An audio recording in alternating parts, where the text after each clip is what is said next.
गुरुर्ब्रह्मा गुरुर्विष्णु गुरुर्देवो महेश्वरा गुरु साक्षात् परब्रह्म तस्मै श्री गुरुवे नमः। तस्मै श्री गुरुवे नमः। तस्मै श्री गुरुवे नमः। बोलो समर्थ सदगुरुदेव संत श्री रामलाल जी सियाग की जय। बोलो शिव अवतारी महायोगी बाबा श्री गंगाईनाथ की जय। बोलो दशम अवतार कल की अवतार की जय। बोलो सनातन धर्म की जय। बोलो पलाना धाम की जय। बोलो जाम सर धाम की जय। बोलो काजलवास धाम की जय। जय श्री गुरुदेव जय श्री गुरुदेव। जय श्री गुरुदेव जय श्री गुरुदेव।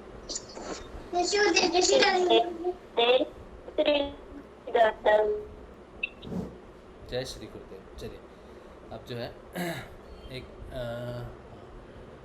अब जो है गुरुदेव के सिद्ध योग से आने वाले परिवर्तन की बात करते हैं हम लोग। आज थर्सडे है, वैसे आज गुरुदेव के समाधि स्थल पलाना के दर्शन होते हैं हमें। मैं अभी तो शायद पारुल ने ज्वाइन नहीं किया है। आज भगत भाई आए हैं हमारे बीच। जय श्री गुरुदेव भगत भाई। जय गुरुदेव जय गुरुदेव। हम तो आपका इंतजार कर रहे 2 दिन से। जय गुरुदेव जय श्री गुरुदेव जय श्री गुरुदेव। चलो आज भगत भाई आए हैं, देखते हैं अगर पारुल बीच में आएगी तो फिर दर्शन कर लेंगे पलाना धाम के उस समय। किसी का कोई प्रश्न हो तो भगत भाई को पूछ सकते हैं। और भगत भाई। हाँ बोलिए बोलिए। हाँ जी आप बताइए।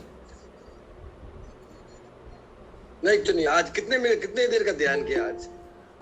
ध्यान तो हमने वही समय रखा है 6:30 से 7 बजे के बीच में, क्योंकि वो ध्यान 1 साल से हम लोग कंटिन्यूसली उस टाइम में कर रहे, तो ना ध्यान पूरा नहीं हो रहा भाई उसमें।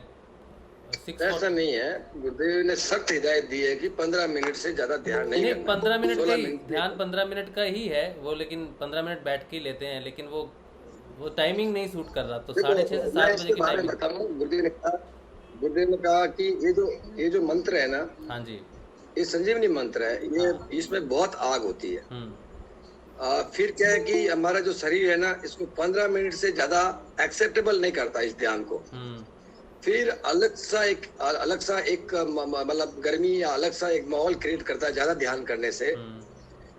और नेगेटिव की तरफ भी जा सकता है, क्योंकि जब ज्यादा ऊर्जा, क्षमता से ज्यादा ऊर्जा शरीर में आती है तो उसको कंट्रोल, गुरुदेव ने कहा कि 15 मिनट ही मेरा ये मंत्र सिद्ध मंत्र है और गुरु की आज्ञा है कि 15 मिनट का ही ध्यान करना है। कई लोग घंटे घंटे बैठ जाते हैं तो वो अपनी बुद्धि लगा रहे बीच में। गुरुदेव का सही ध्यान 15 मिनट का ही है। 15 मिनट, जब आप नियंत्रण कितने भी देर, उसमें समय सीमा नहीं है जब के लिए, लेकिन ध्यान किसी भी स्टेज से 15 मिनट से 16 मिनट का नहीं होना चाहिए। जितना उन्होंने कहा है उतना ही हमें काम करना है। गुरुदेव का दासो मद, यानी किसी भी चीज को आप एडिशनल नहीं जोड़ सकते अपनी बुद्धि से। चाहे आपको लग रहा है नहीं लग रहा है, आपका काम है 15 मिनट का लिए प्रार्थना करो और 15 मिनट के लिए ध्यान। 15 मिनट का ही ध्यान 15 मिनट का ही है, लेकिन समय सीमा हमने रखी है कि उसके बीच में कोई लेट ज्वाइन करे या कुछ भी ज्वाइन करे तो 7 बजे के बाद हम लोग। कोई दिक्कत नहीं, किसी के ज्वाइन करने या नहीं करने से फर्क नहीं पड़ता है। कभी लोग तो फिर आधा घंटे जो ज्वाइन कर लेते हैं तो बैठ रहते हैं आधा घंटे तक। सेशन की अपनी एक टाइमिंग है कि भाई इतने बजे 6:30 बजे शुरू होगा, 6:45 तक ध्यान चलेगा। जिसको ध्यान में आना ध्यान में आ जाएगा, जिसको सुनना है वो सुनने के लिए आ जाएगा, जिसको सवाल है उसके लिए आ जाएगा। सेशन का अपना एक टाइम है जो गुरुदेव के सिद्धांतों को फॉलो करता है, जो गुरुदेव की बात को मूर्त रूप देता है। तो हमारा दायित्व है कि 6:45 हमारा ध्यान खत्म हो जाएगा। जिसको ध्यान में आना है वो ऑटोमेटिक 6:30 बजे जुड़ जाएगा और 6:45 तक ध्यान कर लेगा। नहीं तो जिसको बात सुनना है, जिसको जवाब देना है, जो अगर जानकारी चाहिए तो फिर वो ध्यान के बाद आ जाएगा, तो उसको कोई दिक्कत नहीं है। Timing 6:45, 15 minutes only. किसी भी काम को गुरुदेव की बात से 1% भी ऊपर जोड़कर नहीं करना है, चाहे कैसा भी तर्क लगाना पड़े। ठीक है, हम दुनिया को संदेश देना है। 15 मिनट का ध्यान, ठीक है। पूरी दुनिया को हमें संदेश देना है। आपका सेशन पूरी दुनिया को संदेश दे रहा है। लोग अगर आधा घंटे ध्यान पे बैठ जाएंगे ऐसे ही घर में कि सेशन में हो रहा है, तो हम तो एक आदत स्थापित कर रहे हैं, तो फिर वो लोग को ऊर्जा इतनी हो जाएगी कि वो लोग कंट्रोल नहीं कर पाएंगे, डिस्टर्ब हो जाएंगे, वो लोग मेंटली डिस्टर्ब हो जाते हैं। अच्छा चलो ये ठीक बहुत ही है। पावरफुल है। हाँ तो 15 मिनट करेंगे, उसके बाद फिर 15 मिनट का ब्रेक ले सकते हैं सेशन के बीच में, ऐसा कर सकते हैं?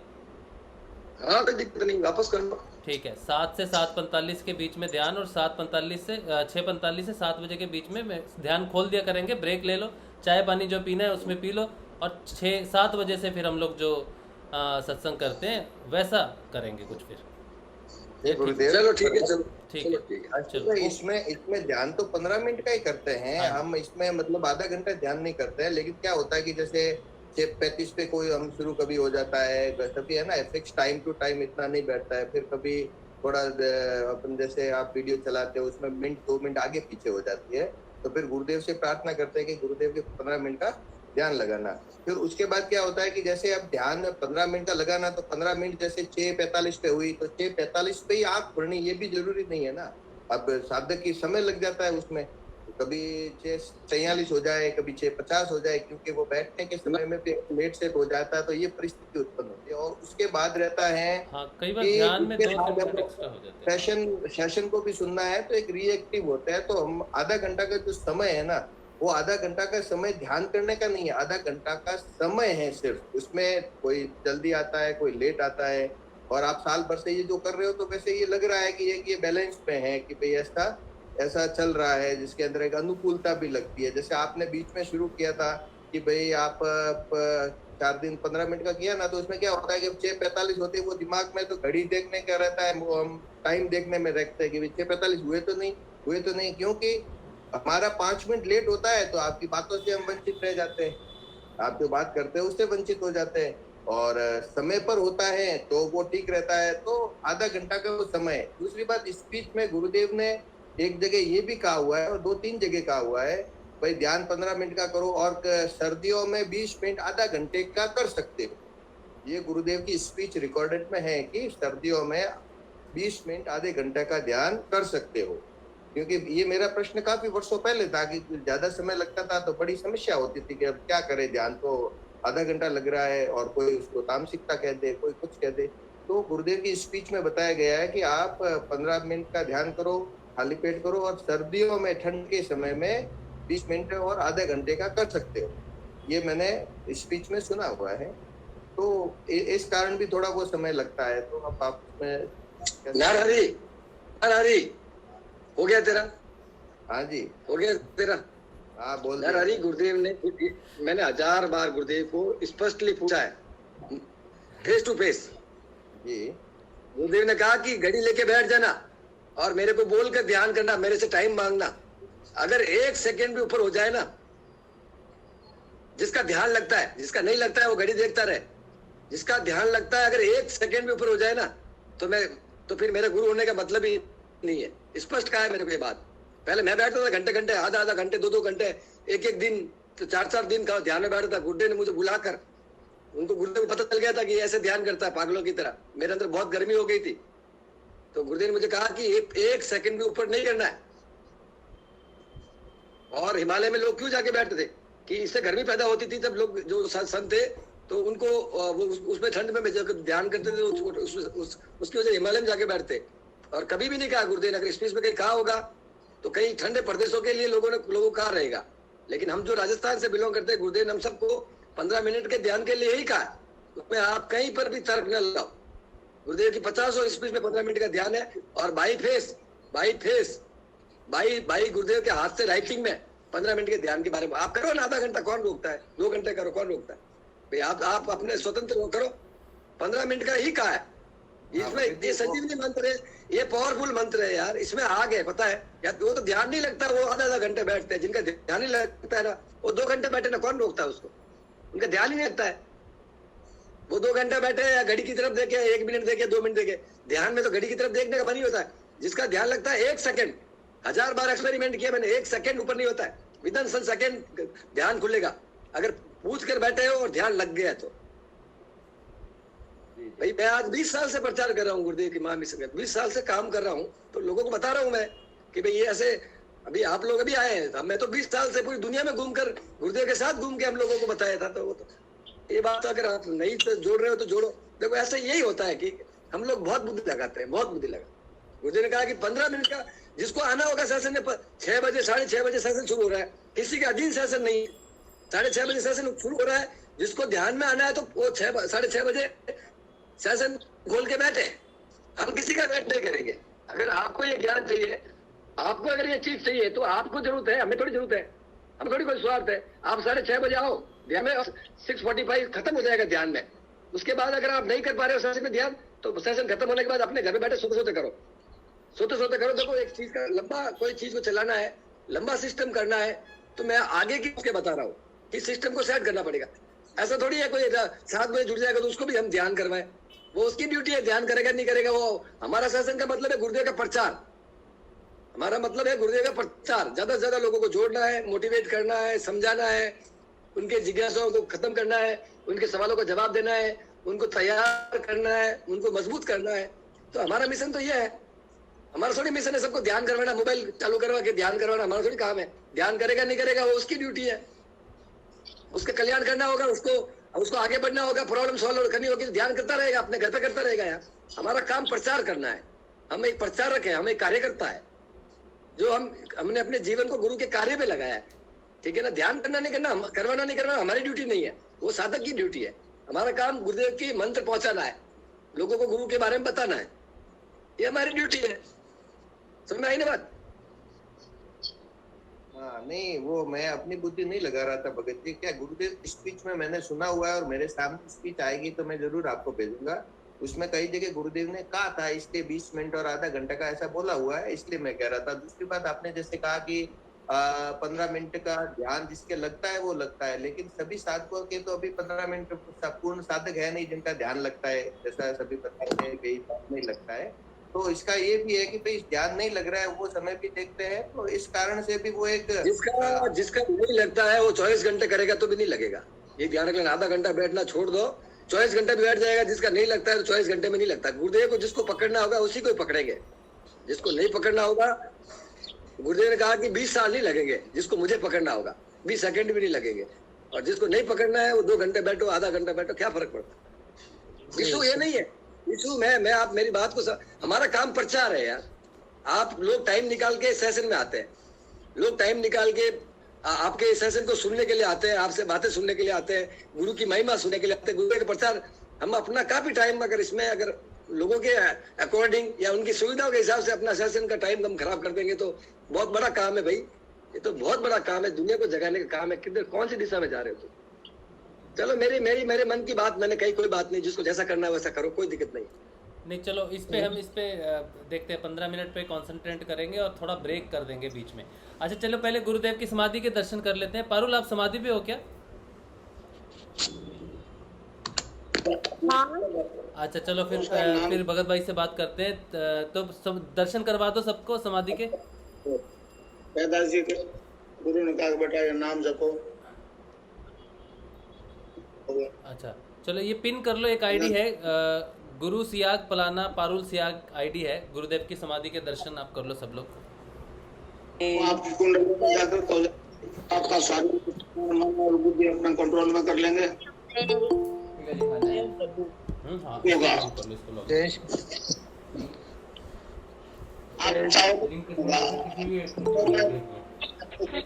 जय श्री गुरुदेव जी। जो YouTube पे है वो या तो ज्वाइन कर सकते हैं या फिर मैं आपको ये अपने फोन से दिखा देता हूँ, फोन पे करके ऑन कर दिखा। और जो लोग ज्वाइन कर सकते हैं वो उनको मैं लिंक दे रहा हूँ, आप लिंक से ज्वाइन कर लो। नुकसान है पतंजलि प्रत्याहार, धारणा, ध्यान और समाधि। धारणा, ध्यान और समाधि ये 3 सूक्ष्म अंग है। ये किसका चल रहा है ऑडियो?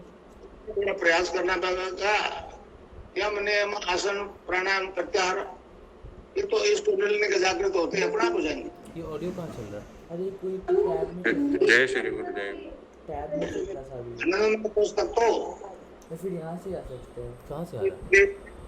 याज्ञवल्क्य नाम के ऋषि हुए थे, उन्होंने जय श्री गुरुदेव, जय दादा गुरुदेव, जय गुरुदेव। जय श्री गुरुदेव, जय श्री दादा गुरुदेव। चलो चलो, हाँ जय श्री जय श्री गुरुदेव। चलो परिक्रमा करेंगे गुरुदेव की। इस पे हाँ आएगा। जय श्री चलो, आपका गुरुदेव, वीडियो जय ऑफ हो श्री गया दादा पारुल। गुरुदेव। जय श्री गुरुदेव, जय श्री दादा गुरुदेव। जय श्री गुरुदेव। चलो जय श्री 3 परिक्रमा करवा दो हमें। जय श्री गुरुदेव। बोलो जय समर्थ श्री गुरुदेव, सद्गुरुदेव जय श्री संत श्री रामलाल जी सियाग की जय। जय हो। बोलो शिव अवतारी महायोगी बाबा श्री गंगाई नाथ की जय। जय हो। बोलो दशम अवतार कल की अवतार की जय। जय हो। बोलो पलाना धाम की जय। जय हो। बोलो जामसर धाम की जय। बोलो काजलवास धाम की जय। जय श्री गुरुदेव, जय श्री गुरुदेव, जय श्री गुरुदेव, जय श्री दादा गुरुदेव। जय श्री गुरुदेव, दादा गुरुदेव, जय श्री गुरुदेव, जय श्री गुरुदेव, जय श्री दादा गुरुदेव, जय श्री गुरुदेव, जय श्री दादा गुरुदेव। जय श्री गुरुदेव, जय श्री जय श्री गुरुदेव, जय जय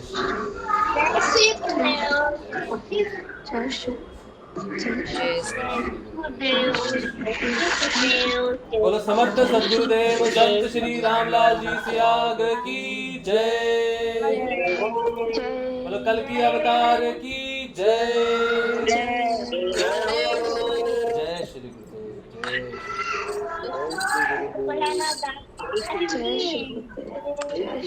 जय गुरुदेव, जय दादा गुरुदेव। जय श्री गुरुदेव, जय श्री गुरुदेव, जय श्री दादा गुरुदेव। फलाना धाम की जय। जय। सबको दर्शन हो गए मेरे ख्याल से।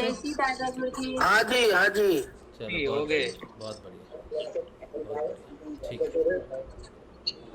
चलो thank you Parul, thank you, सबको दर्शन हो गए। Thank you so much. जय श्री गुरुदेव, जय श्री जय श्री गुरुदेव, जय श्री गुरुदेव, जय श्री दादा गुरुदेव, जय श्री दादा गुरुदेव, जय श्री गुरुदेव, जय श्री गुरुदेव, जय श्री दादा गुरुदेव। जय श्री दादा गुरुदेव। बढ़िया, ठीक है। जय श्री गुरुदेव। दीदी अरे वाह, चल वाह। चलिए, ये हो गया। मैं आज ड्यूटी होगी आज की पारुल की गुरुदेव के दर्शन करवाने की थर्सडे को। जय श्री गुरुदेव। आरती ले लो ऐसे।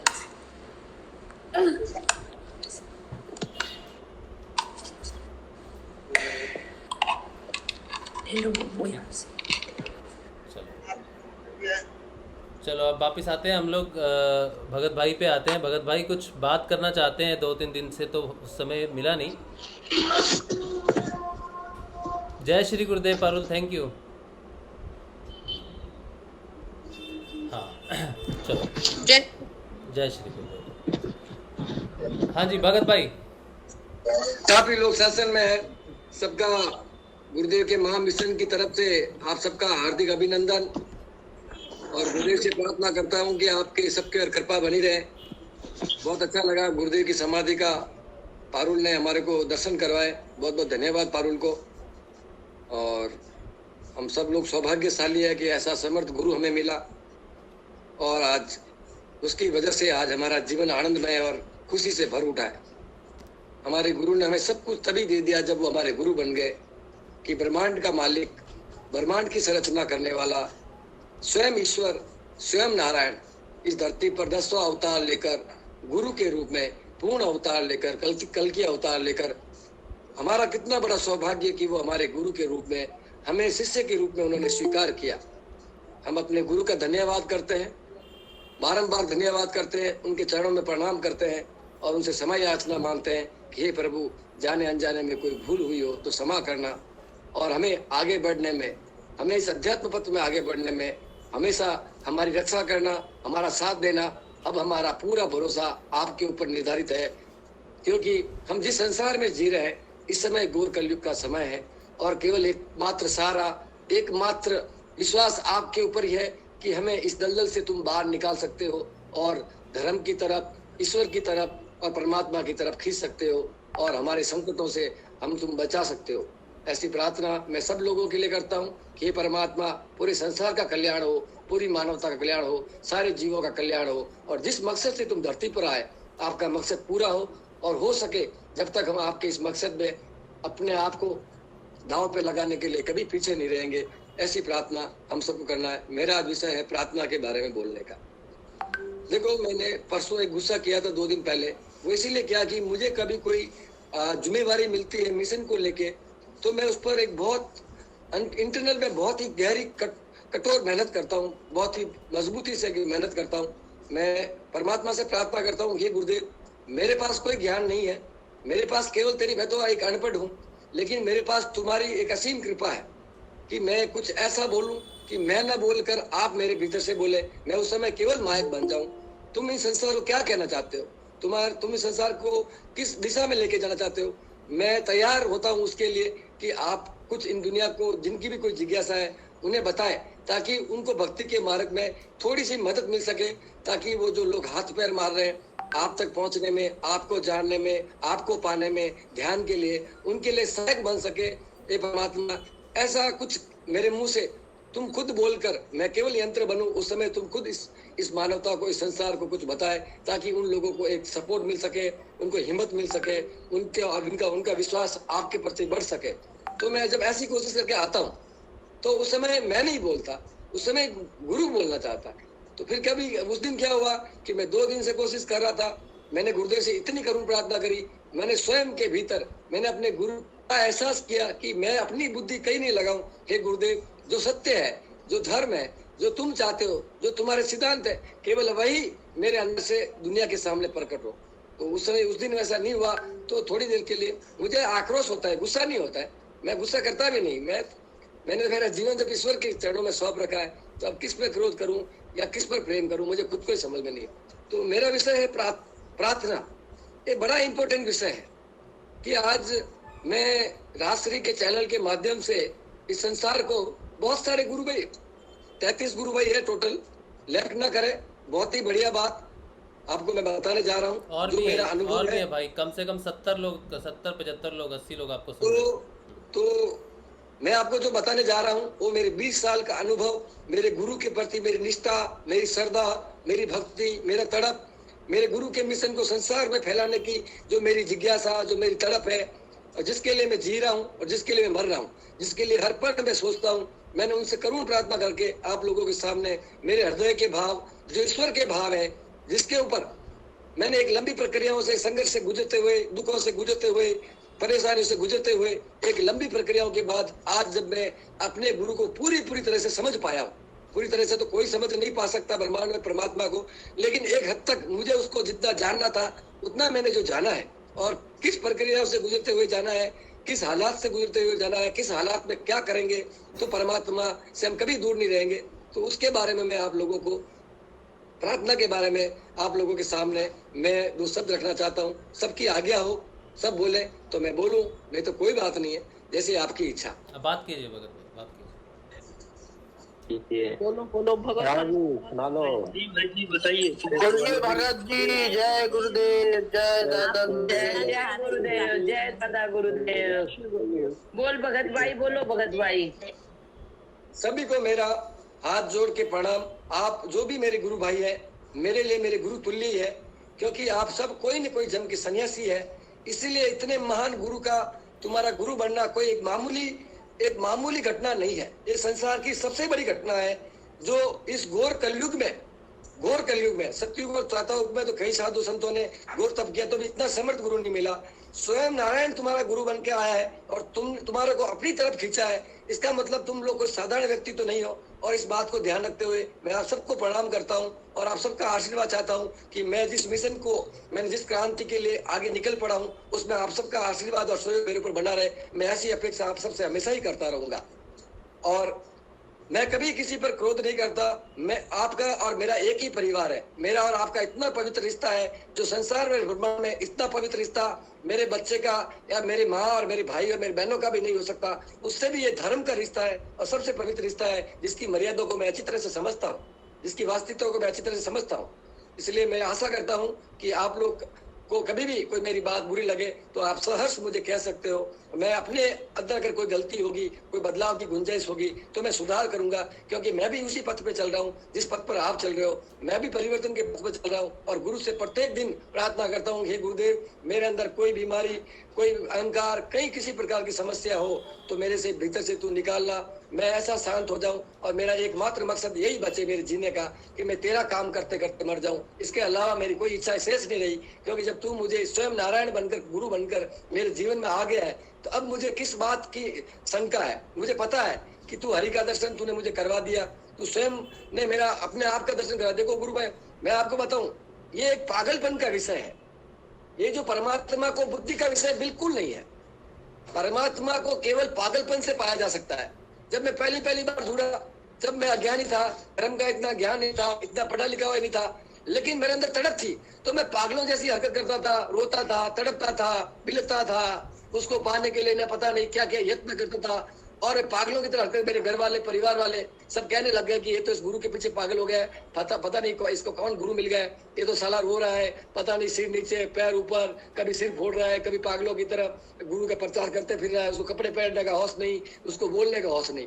लेकिन उस समय जब मेरा ये पागलपन था तब वो गुरुदेव भले ही जोधपुर में रहते थे, लेकिन जब मैं बेंगलोर रहता था तो मेरे कमरे में प्रकट होते थे। उस समय मेरे कमरे में दूध या कल की रोशनी हो जाती और मेरे गुरुदेव मेरे बिस्तर पर, और नींद में नहीं, सपने में नहीं, साक्षात मैंने मेरे जीवन में इस घटना को आंखों से देखा है जो मेरा गुरु जानता है। अगर मैं तनिक भी झूठ बोलूं तो इसी समय मेरा प्राण मेरे गुरुदेव मुझसे ले ले। ऐसी एक बार ऐसी घटना नहीं हुई, कई बार ऐसी घटना हुई। मैंने कई बार गुरुदेव ने मेरी परीक्षा ली और कई बार मैंने मेरे गुरु की परीक्षा ली कि मेरा गुरु समर्थ है कि नहीं, मेरा गुरु कल की अवतार है कि नहीं, क्योंकि मैं मनुष्य हूँ, मेरे अंदर जिज्ञासा थी उसको जानने की। तो मैंने कई बार उनकी परीक्षा ली तो मैं वो कहता, वो जो वो बोलता था मैं उसी की परीक्षा, वो कहता कि मेरी तस्वीर बात करेगी, तो मैंने कई बार उसकी तस्वीर से बात करने की कोशिश करी और कई बार उन्होंने तस्वीर से बात भी करी। मेरा ऐसा पागलपन था, मेरी ऐसी तड़प थी।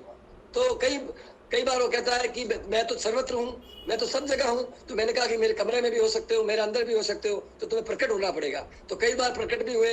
मैंने एक घटना मैंने वीडियो के द्वारा बताई कि हनुमान जी और गुरुदेव दोनों मेरे कमरे में प्रकट हुए। हनुमान जी मुझे छेड़ते थे हवा में उड़ने के लिए, तो गुरुदेव ने मुझे उससे भी तेज उड़ाया।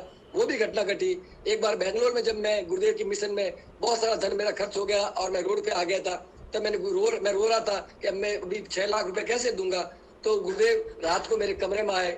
50 से 60 गुरु भाई जो बाड़मेर और बीकानेर से आए हुए थे, जो मेरे पास में सोए हुए थे, उसमें से दूधिया कलर की रोशनी करके गुरुदेव मेरे को बिस्तर से उठाकर मेरे पास में बैठकर मेरे आंख के आंसू पोंछते हुए कहा कि बेटा चिंता मत कर, मैं तू मेरे ऐसा भक्त है, तुझे पैसों से प्यार नहीं है, मैं तुझे इतना धन दे दूंगा, मैं वो आशीर्वाद देता हूँ कि तेरे जीवन में तू जंगल में जाके बैठ जाएगा, तेरे पास धन की कमी नहीं होगी, तू तो मेरे मिशन का फाइनेंसर है।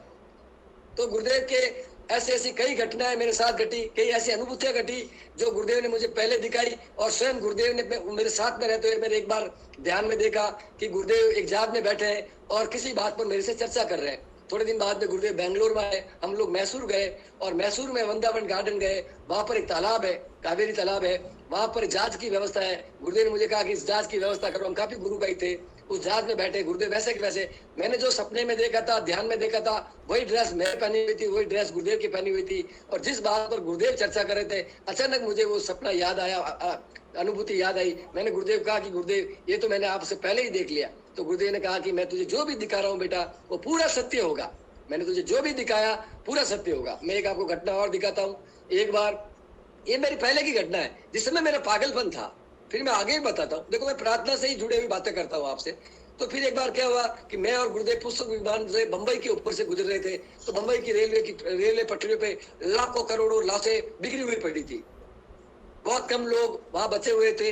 तो गुरुदेव और हम दोनों पुष्प विमान से वहां नीचे उतरे और गुरुदेव बड़े दुखी हुए। गुरुदेव के आंख से आंसू आया कि मैंने इस दुनिया को बहुत समझाया, इस मानवता को बहुत समझाया। भगत सिंह, मैं इसका दोषी नहीं हूँ, ये अपने ही कर्मों का दंड लोगों ने भुगता है। मैंने बहुत कोशिश करी, बहुत प्रयास किया, मैंने बहुत अवतार लिए, लेकिन मानवता मुझे नहीं समझ पाई। मुझे नजरअंदाज करने का उनका ही एक खामियाजा इन लोगों ने भुगता है। लोग मुझे जानते तो है कि मैं ईश्वर नाम की कोई वस्तु है, कोई व्यक्ति है, कोई शक्ति है, लेकिन वो फिर भी वो जानकर भी अनजान बनने का काम करते हैं और हमेशा ईश्वर को नजरअंदाज करते हैं। वो देखते हैं कि हम जो गुनाह कर रहे हैं वो परमात्मा नहीं देख रहा, ये उनकी मूर्खता और अज्ञानता उनको ले डूबी है। फिर मैंने कहा गुरुदेव अब क्या करना, कि बच्चे कुछ लोग मर जाएंगे भगत सिंह, इसके लिए इनको जमीन में गाड़ना बहुत जरूरी हो गया, नहीं तो महामारी फैल जाएगी इनकी लाशों की वजह से। तो मैंने बोला गुरुदेव मैं क्या करूं? बोला तो कुछ लोगों को इकट्ठा करके लेके आ, एक जेसीपी हो तो लेके आ। और फिर मेरे जेसीपी कुछ लोगों को मैं भाग दौड़ कर इधर उधर से जेसीपी अरेंज करी, जेसीपी लेकर आया। थोड़ा तेल खत्म हो गया, काम कर रहे थे, हमें 50-100 लोग वहां पर आ गए थे मदद करने के लिए। तो गुरुदेव ने कहा कि पेट्रोल पंप तो अब लाइट नहीं है, लाइट वगैरह सब चली गई, तो पेट्रोल पंप तो बंद है, तो ये अंदर जो टैंक है इनको खोदो और इसके अंदर जो स्टॉक में जो पेट्रोल पंप पड़ा था उसमें सिर्फ कैन भर कर जेसीबी में डालो और खड्डे खोद कर लाशों को अंदर डालो। मैंने वो घटना देखी तो बहुत सारी अनुभूतियां मेरे जीवन में गुरुदेव ने उस समय करवाई जब मैं पहली बार गुरुदेव से जुड़ा। फिर मैंने बुद्धि लगाना शुरू हो गया, मेरे पास अपार धन आने लगा, फिर मेरे को अपार ज्ञान हुआ, तब मुझे छोटा मोटा अहंकार हुआ, तब मेरा पतन भी हुआ। और गुरुदेव ने मुझे एहसास करवाया कि बेटा ज्ञान होने से कुछ नहीं, ज्ञान का अनुसरण जब तक हम अपने जीवन में अपने ऊपर नहीं कर लेते, जब तक उस ज्ञान को अपने ऊपर अमल में नहीं लेके आते, तब तक ज्ञान से कोई अर्थ नहीं है। ज्ञान से परमात्मा कतई नहीं मिल सकता। ज्ञान केवल सहायता प्रदान करेगा और ध्यान भी केवल सहायता प्रदान करेगा परमात्मा के मार्ग में।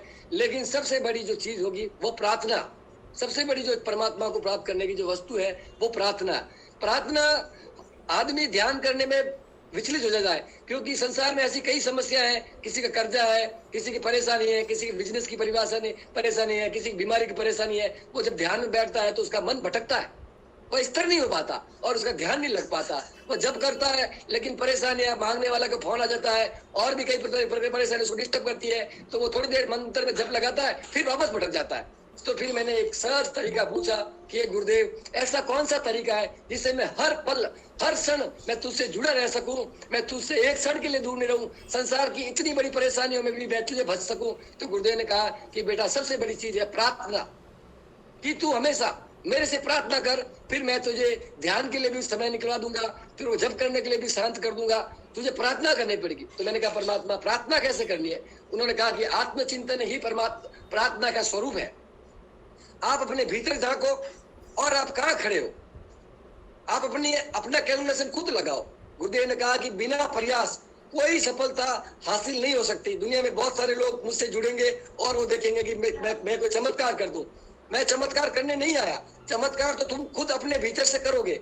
मैं और तुम्हारे में कोई भेद नहीं है। मेरा दीपक जल गया, अब मेरे दीपक से आपका दीपक टच हुआ है तो आपका दीपक ही जल जाएगा। जितना चीज मेरे अंदर है उतनी तुम्हारे अंदर भी है।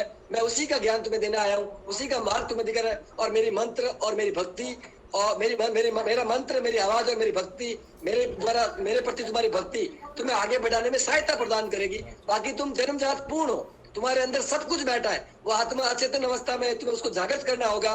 और कैसे करना है? सबसे पहले अपने भीतर अपना अनुमान लगाओ कि तुम कहाँ खड़े हो, किस स्थिति पे खड़े हो, क्या विचार है आपके, क्या आपके अंदर दया है, प्रेम है, क्षमा है, मानता है, आपका अहंकार कहीं बीच में आपके आड़े आ रहा है या कहीं न कहीं तुम अटके हुए हो। पहले अपने भीतर जाकर उन सारी चीजों का निचोड़ निकालो जो आपको आपके होने का एहसास करवा दे कि मैं आज दिन तक इस गुरु से जुड़ने से पहले मैं किन विकारों से घिरा हुआ हूँ, किन परिस्थितियों से घिरा हूँ, किन हालातों में घिरा हूँ, कैसी सोच सकता हूँ, कैसी मान सकता है जो मेरे आगे बढ़ने में मेरे को परेशान कर सकता है या जो रोड़ा बन सकता है। इन सारी चीजों को कैलकुलेशन करना पड़ेगा, इन सारी चीजों को जानना पड़ेगा, इन सारी चीजों को अपने भीतर से समझना पड़ेगा, फिर उस पर एक एक पर काम करना पड़ेगा, प्रार्थना करनी पड़ेगी। देखो भाई प्रार्थना क्या है?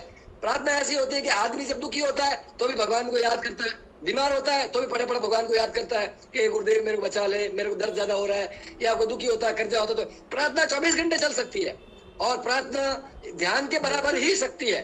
प्रार्थना जब गंभीर होगी तो ध्यान का रूप ले लेगी जब प्रार्थना कब करता है? जब आदमी किसी पर अटूट भरोसा करता है, अटूट विश्वास करता है, अटूट समर्पण रखता है, तब वो उससे आशा रखता है, अपेक्षा रखता है कि मेरी मदद इस समय संसार में कोई नहीं कर सकता, सब स्वार्थी है, बिना स्वार्थ मेरी मदद कोई नहीं करेगा।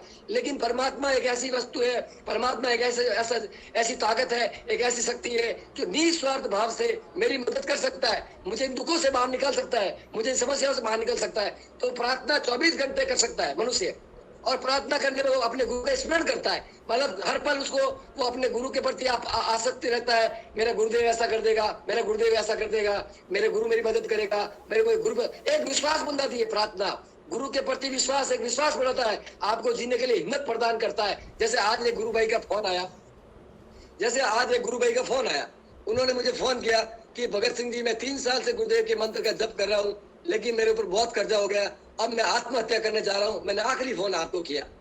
मैं यार दुखी हो गया, मैं कहीं बैठा था, मैंने कहा यार ये क्या बात कर रहे हो आप, आत्महत्या करने से आत्मा का छुटकारा तो नहीं मिल सकता। मैंने बोला कितना पैसा तुम्हारे ऊपर कर्जा है? उन्होंने बोला कि भाई मेरे ऊपर 8 लाख रुपए कर्जा है। मैंने बोला भाई बहुत छोटी बात है, मेरे तो एक समय 20 करोड़ का कर्जा हुआ, लेकिन मेरे गुरु पर मुझे अटूट विश्वास था और उन्होंने मुझे दलदल से बाहर निकाला और पहले से भी मजबूत आज मुझे वापस कर दिया। तो आप अपने गुरु पे भरोसा रखो। और मैंने कहा कि मृत्यु से क्या हो जाएगा, आत्मा तो भटकती रहेगी, आपको इतना समर्थ गुरु मिला है, विश्वास रखो। और मैंने कहा कि अगर कर्जा हो गया तो कई रास्ते हैं, स्टेशन जाओ, पुलिस स्टेशन जाओ, कह दो भाई मैं अभी भरने में सक्षम नहीं हूँ, मेरे पास कोई संपत्ति नहीं है, मुझे मौका दिया जाए, ये लोग मुझे परेशान कर रहे हैं। या फिर तुम काजलवास आ जाओ, वो जगह छोड़ दो, अगर तुम नहीं भर सकते हो हम तुम्हारे को कहीं जॉब दिला देंगे, काम दिलवा देंगे। मरने से कोई समाधान नहीं होगा, तुम्हारे एक मरने से तुम्हारा परिवार पूरा दुखी हो जाएगा। तो मैंने उनको समझा। तो मेरे भाइयों, कई परेशानियां संसार में लोगों को घेर रखी है। लोग भगवान की तरफ तब बढ़ते हैं जब वो दुखी होता है, जब वो परेशान होता है, जब उसके जीवन में किसी न किसी प्रकार का अनबैलेंस होता है, तब वो परमात्मा की तरफ बढ़ता है। और मैं बताऊं कि धन्यवाद करो उस दुख का, धन्यवाद करो उस परेशानी का, जिसने आपको परमात्मा के प्रति सतर्क किया है, परमात्मा को समझने का मौका दिया है। धन्यवाद करो ऐसे दुख का। मैं आपको बारंबार कहता हूँ, केवल भय बिना प्रीत नहीं। मनुष्य परमात्मा को तभी भजेगा जब उसके जीवन में या तो परमात्मा को मिलने की तड़प होगी या उसके जीवन में अनबैलेंस होगा। तो मेरे भाइयों, कैसे करें प्रार्थना? अब मैं प्रार्थना पे आता हूँ। प्रार्थना को मोटे मोटे तौर पे समझ लेना। प्रार्थना यानी करुण प्रार्थना, ऐसी प्रार्थना जो अरविंद ने करी। अरविंद ने कहा कि मैंने उस परमात्मा से इस मानवता के लिए, इस संसार के लिए मैंने वो मांग लिया है जो मांगने तक की सीमा को खत्म कर दे। मैंने इतनी तड़प, इतने अंदर से, इतनी गहराइयों से और उन शब्दों को अपने जीवन में उतारकर उस तड़प से मैंने उस परमात्मा से मानवता के कल्याण के लिए उसको धरती पर अवतरित करने के लिए मैंने मजबूर किया है। प्रार्थना में वो ताकत होनी कि तुम्हारा ईश्वर तुम्हारे सामने मजबूर हो जाए। मजाल है कि तुम्हारी प्रार्थना में ताकत है और तुम तड़प रहे हो और वो तुम्हें तड़पता हुआ छोड़ दे। मजाल है क्या? वो तुम्हें तड़पता हुआ कैसे देख सकता? तुम्हारी अंदर, तुम्हारी आवाज में तड़प होनी चाहिए, तुम्हारी भक्ति में वो तड़प होनी चाहिए, तुम्हारे प्यार में वो तड़प होनी चाहिए कि जिससे तुम प्यार करते हो वो तुम्हें कैसे नजरअंदाज कर सकता है। आज हम एक साधारण मनुष्य है और हमारे सामने कोई व्यक्ति तड़पता हो तो हमें खुद को दया आ जाती है। कोई आदमी हमारे घर में कुछ मांगने आते हो और वो अपना दुख सुनाता है, हमारे खुद के आंख में आंसू आ जाते हैं। अरे वो तो परमात्मा है, वो संसार को संचालन करने वाला, संसार की सारी संपत्ति का मालिक है और वो अपने भक्त को तड़पते हुए कैसे देखता? लेकिन ऐसी तड़प पैदा करना, प्रत्येक व्यक्ति एक अटूट विश्वास रखने के से ही, एक अटूट विश्वास, एक ऐसा विश्वास जो कभी भी खत्म नहीं होता, एक ऐसी हिम्मत, एक ऐसा विश्वास अंदर रहने पर आदमी कठोर प्रार्थना करता है। अटूट विश्वास रखने वाला आदमी अपनी करुण प्रार्थना करता है और करुण प्रार्थना ही आपके मार्ग खोलती है। आप जिस समस्या से ग्रसित है, चाहे आप नशे से हो, चाहे पैसों से हो, चाहे दुख से हो, चाहे शरीर से हो, अपने ईश्वर को कहो कि परमात्मा मैं छोड़ना चाह रहा हूँ, मुझसे नहीं छूट रही है, मैं तेरी शरण में आ गया, मैंने तुझे गुरु क्यों बनाया? अगर तेरे पास सामर्थ्य है इसीलिए मैं तुम्हें गुरु बनाया।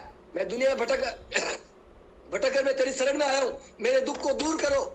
मुझे इस पथ पे आगे बढ़ने के लिए ये सारी परेशानियां रोड़ा अटका रही है, मुझे ध्यान नहीं करने दे रही है, मेरा मानसिक डिप्रेशन बिगाड़ रही है, मेरे हालात खराब है और मैं आपको कैसे प्राप्त करूंगा?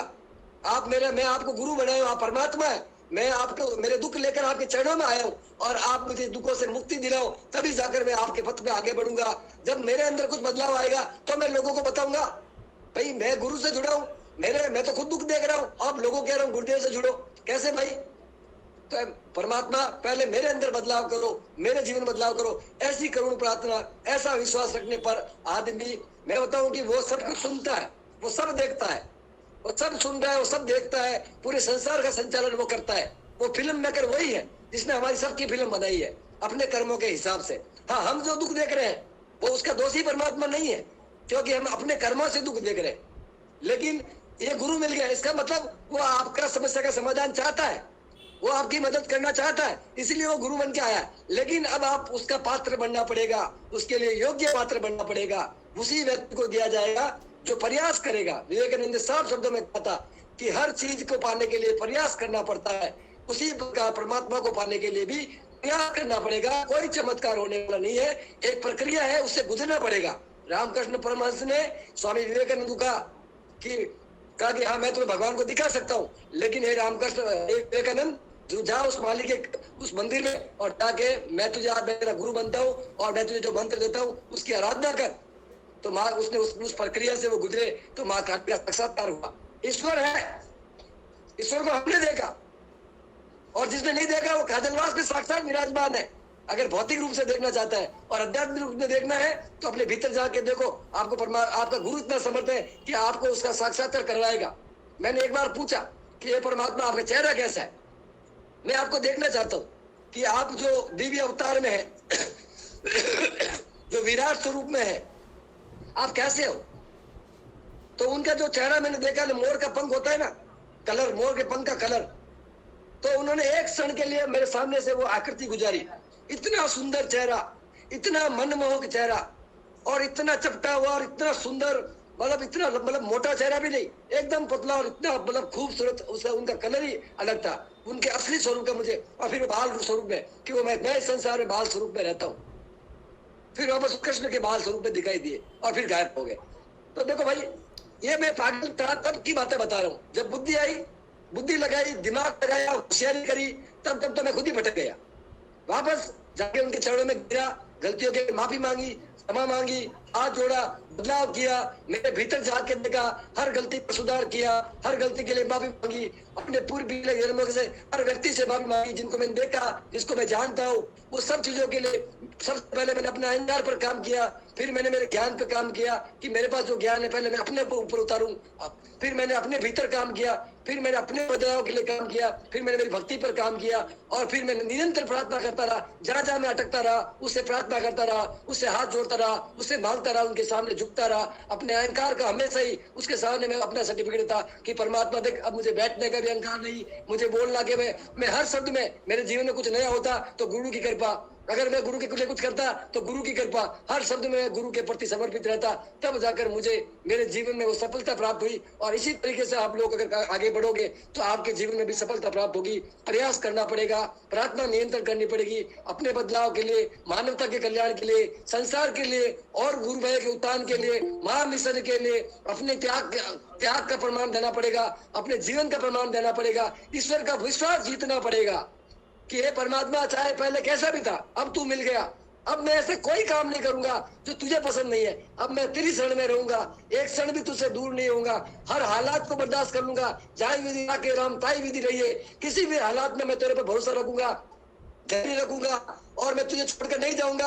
अब मैं, तू मारे तो मार, तारे तो तार, जो करना तो कर ले, मैंने तुझे कल की मान लिया, मैंने गुरु मान लिया, मेरा भगवान मान लिया, अब मैं इस संसार में जाऊं तो कहाँ जाऊं, तुम्हारे सिवा मुझे ना कोई रास्ता नजर आता है, ना मुझे किसी रास्ते पे जाना है। ऐसी करुण प्रार्थना करनी पड़ेगी भाई, तब जाकर काम शुरू होगा, ऐसे थोड़ी मिल जाएगा भाई। 12-12 साल तक ऋषि मुनियों ने घोर तप किया तो भी परमात्मा संभव नहीं था, और आप लोग जैसे बैठते हो कि 15 मिनट ध्यान करने से गुरुदेव मिल जाएगा, इतना आसान नहीं है भाई।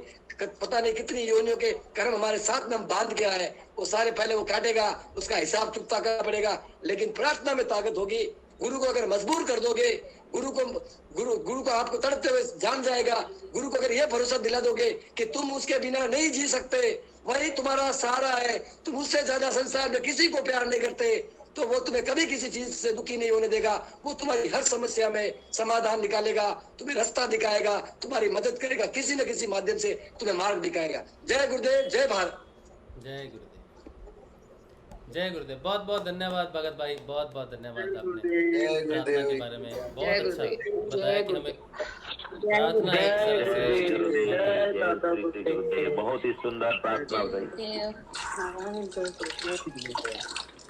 मार्गदर्शन करने के लिए बहुत बहुत धन्यवाद भगत भाई।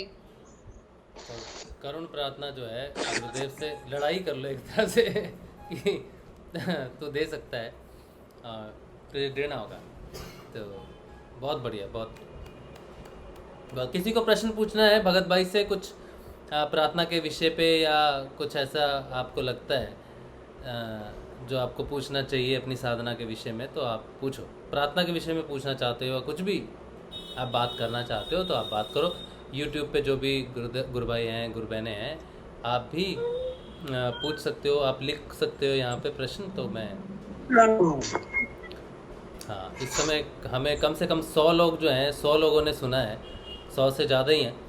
तो प्रार्थना के विषय में अगर आपका किसी का भी कोई प्रश्न है या कुछ कोई करना चाहते हो तो प्लीज़ पूछो, इस समय पूछो।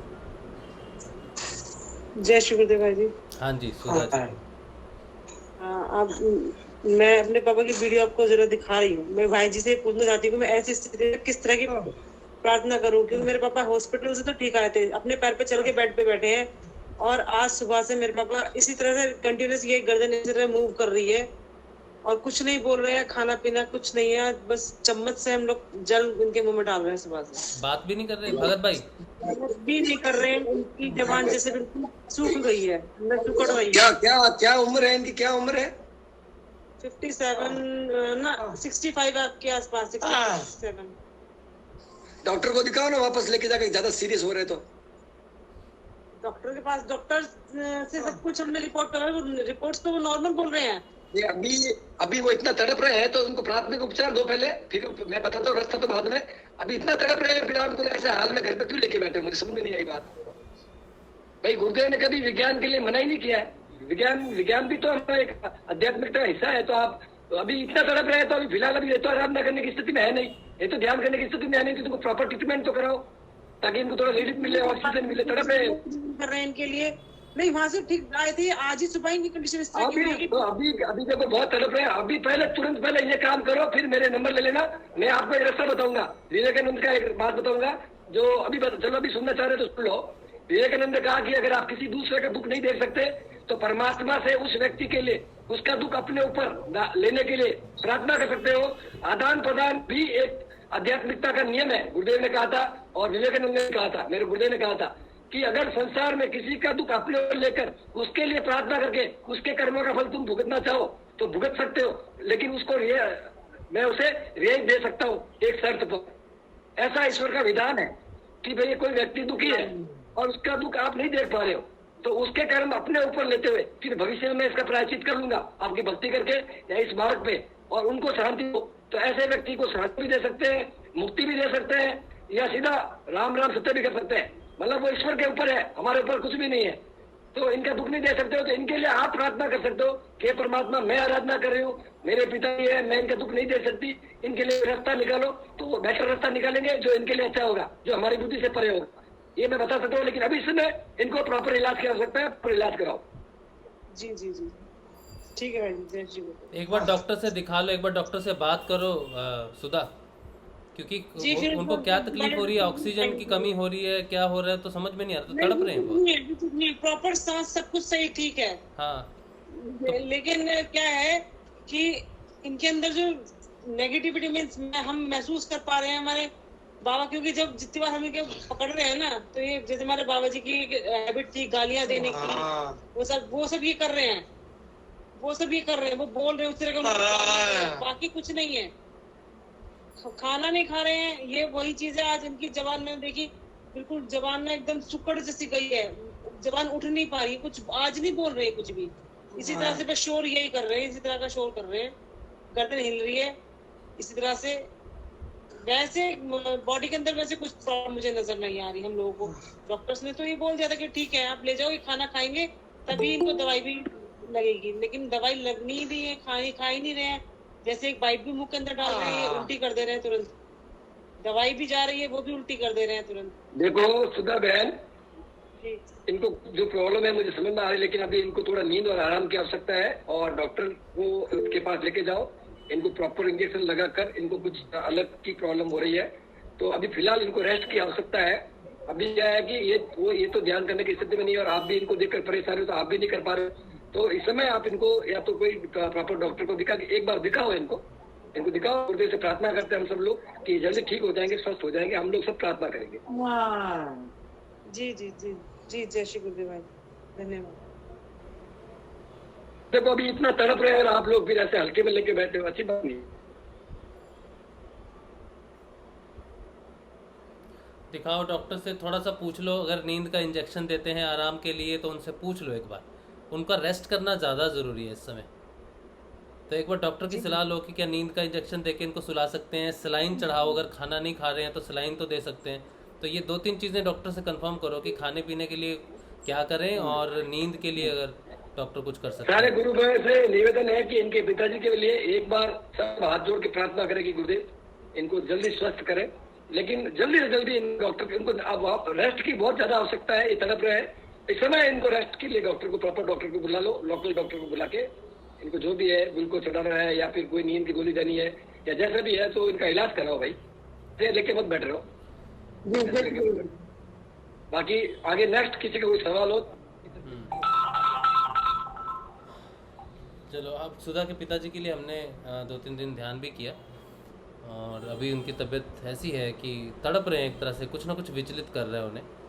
पैरामीटर्स अगर उनके सही भी हैं तो भी उन्हें इस समय नींद की ज़रूरत है, तो डॉक्टर की इस समय तो डॉक्टर की ज़रूरत है उन्हें, किसी भी तरह से नींद आए, सलाइन। देखो सुधा, आप बात करो। अच्छा, और कोई गुरु भाई या कोई बात करना चाहता है?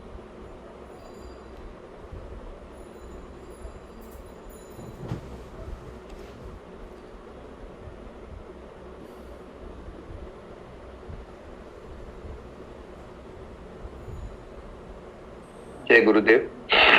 जय गुरुदेव। नरहरि भाई। नरहरि।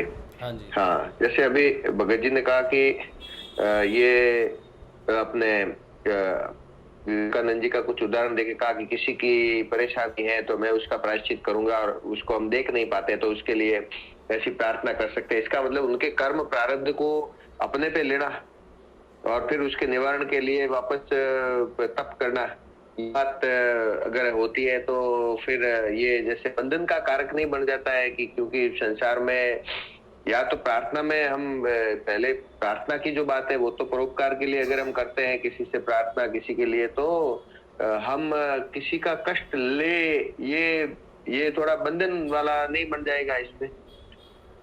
भगत जी आ गए हैं तो वो ही बता दे मुझे।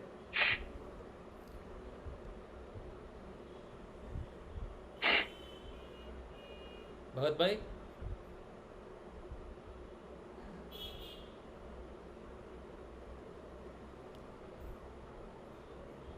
क्योंकि अगर हम किसी के कष्ट को अपने पे लेकर गुरुदेव को कहते हैं कि इसको हम नहीं देख सकते तो इनको कम कर दो, फिर उसके निवारण के लिए, और निवारण अगर नहीं होता है तो उसको आपको भुगतना पड़ेगा, तो कितनों का मतलब ले सकते हैं? ये एक उसकी एक सीमा हो जाएगा ना, मतलब कितना हो सकता है, तो ये क्या हो सकता है मतलब इस विषय में?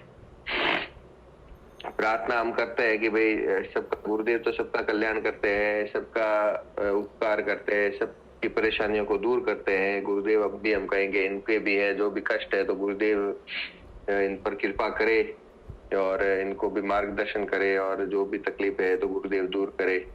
लेकिन ये कहना क्या उचित रहता है कि उनके कष्ट है वो हम ले ले या हम उसका बाद में प्रायश्चित करेंगे? तो कुछ इसका मुझे उत्तर चाहिए। हेलो हेलो, आवाज आ रही है मेरी? हाँ जी हाँ जी हाँ जी, आ रही है आवाज आ रही है। थोड़ा मेरा कुछ मोबाइल गड़बड़ हो गया है। ये राजश्री क्या बोल रहा है? नरहरि क्या पूछ रहा है? नरहरि भाई पूछ रहे हैं कि जैसा आपने बताया कि किसी के अगर कर्म हम अपने ऊपर लेते हैं और प्रायश्चित करते हैं तो ये कर्म बंधन और बढ़ नहीं जाता है, जुड़ नहीं जाता है? हमारी तो मुक्ति की बात है, तो कर्म बंधनों में देखो मैं जो बोल रहा हूँ ना राजश्री, हेलो। हाँ जी भगत भाई बोलिए। मैं जो आप लोगों को बताने की कोशिश कर रहा हूँ,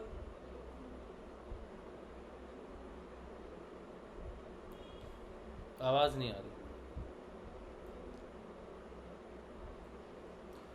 भगत भाई, आवाज नहीं आ रही।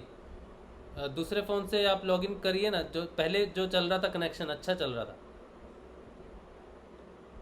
वो भगत भाई का फ़ोन बंद हो गया शायद, और चार्जिंग ख़त्म हो गई होगी उस फ़ोन में, कुछ ऐसा हुआ है दिक्कत शायद। एक बार री लॉगिन कर लीजिए भगत भाई, आवाज़ नहीं आ रही बिल्कुल भी।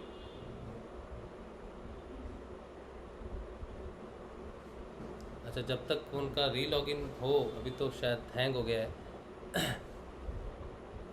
तो नरहरि भाई का एक प्रश्न है, कोई और है जो प्रश्न अपना रेडी रखे पूछने के लिए भगत भाई को, इसी बात पे जो बात उन्होंने अभी बताई है आपको। अगर आपको कोई डाउट हो उस बात पे, कुछ क्लियर करना है, दुविधा में नहीं रहना, असमंजस में नहीं रहना, तो आप पूछना अभी।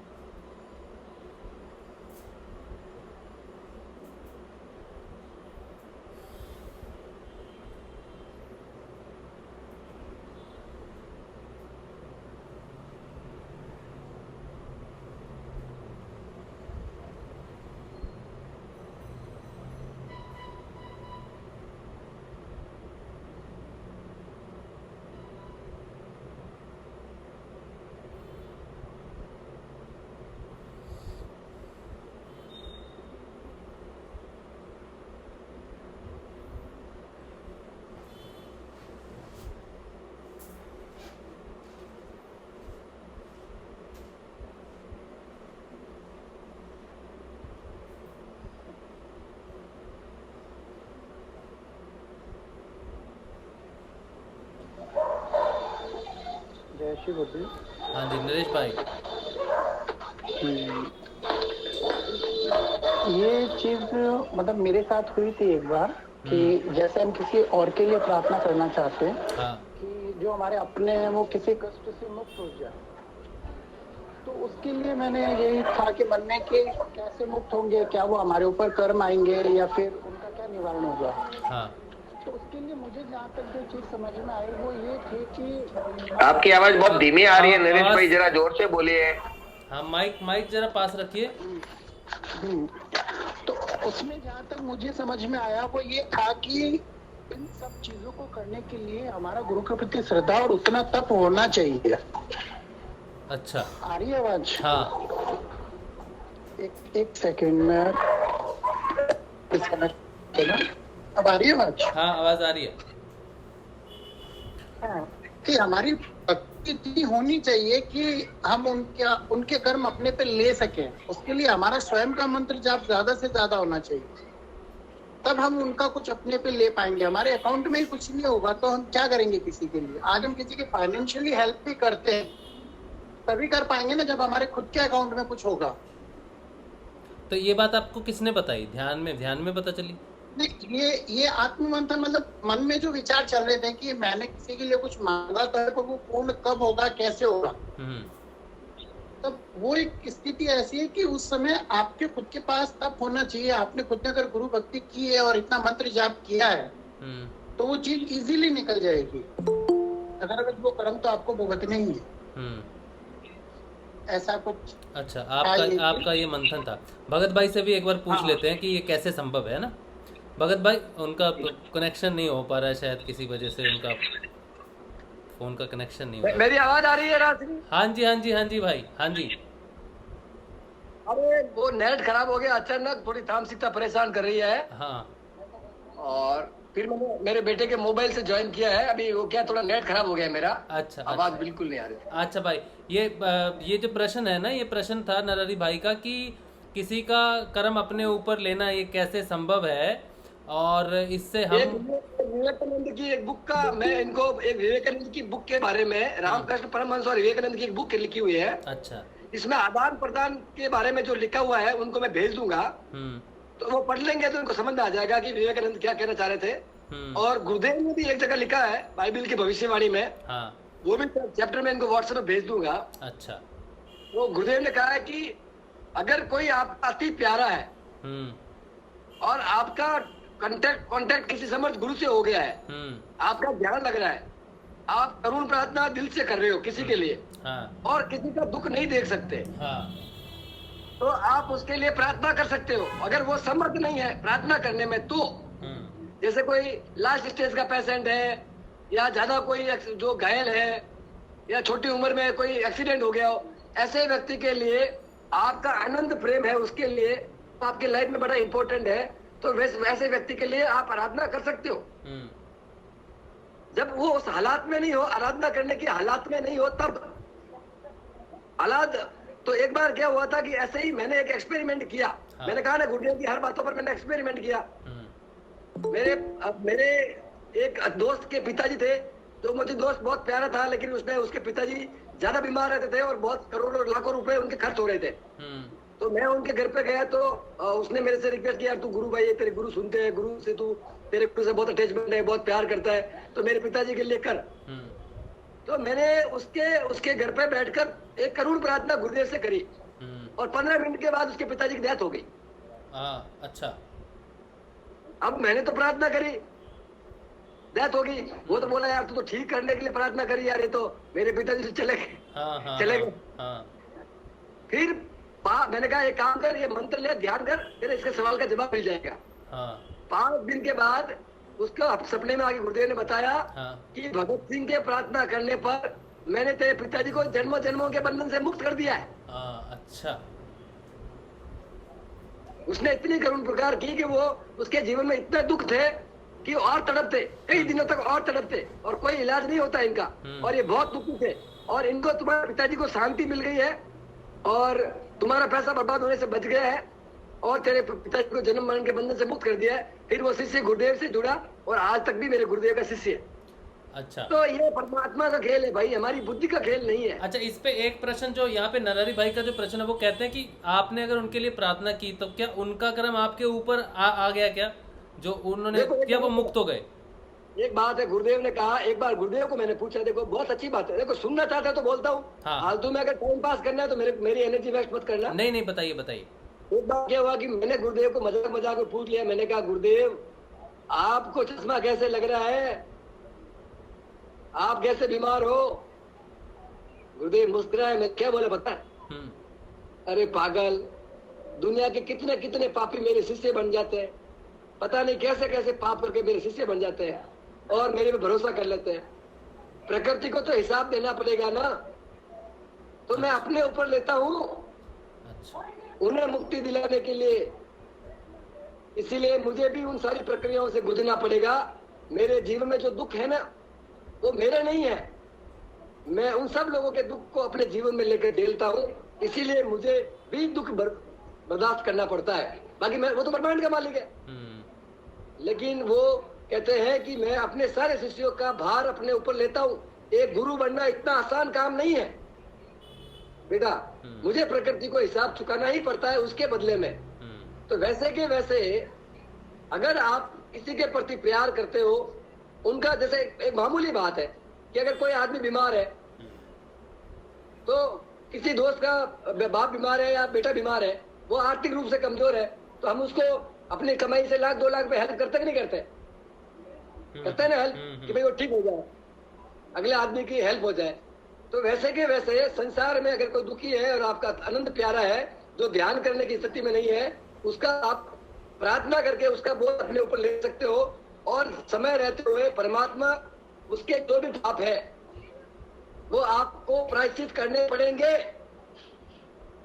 आराधना से कर प्रायश्चित 2 तरीके से होते हैं, भक्ति करके, आराधना करके, भुगत के, या कर्मों के हिसाब से भुगत कर। और भगवान की शरण में आके तो प्रार्थना और ध्यान और गुरु का काम करके भी प्रायश्चित कर सकते हो, उसमें बहुत जल्दी काम होता है। नहीं तो भौतिक जीवन तो बहुत लंबा आता है, पता नहीं कौन से दुख का परेशानी और कौन सी समस्या का समाधान इस प्रक्रिया से गुजर के करना पड़ता है, कौन सी चीज का कौन सी ठोकर खाने से दर्द होता है, वो तो फिर भौतिक जीवन की अलग बात है।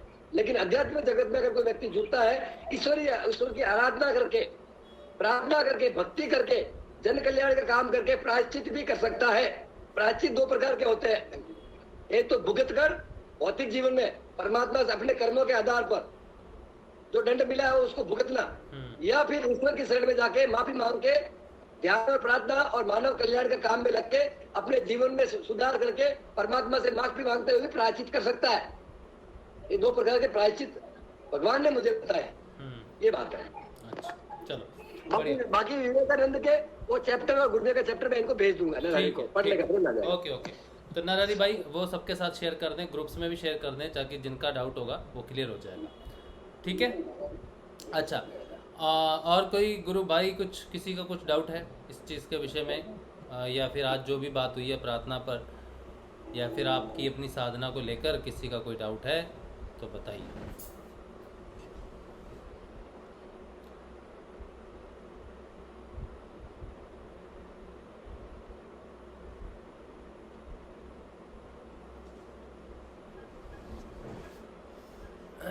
अच्छा, उसके बाद यूट्यूब पे कोई नहीं है।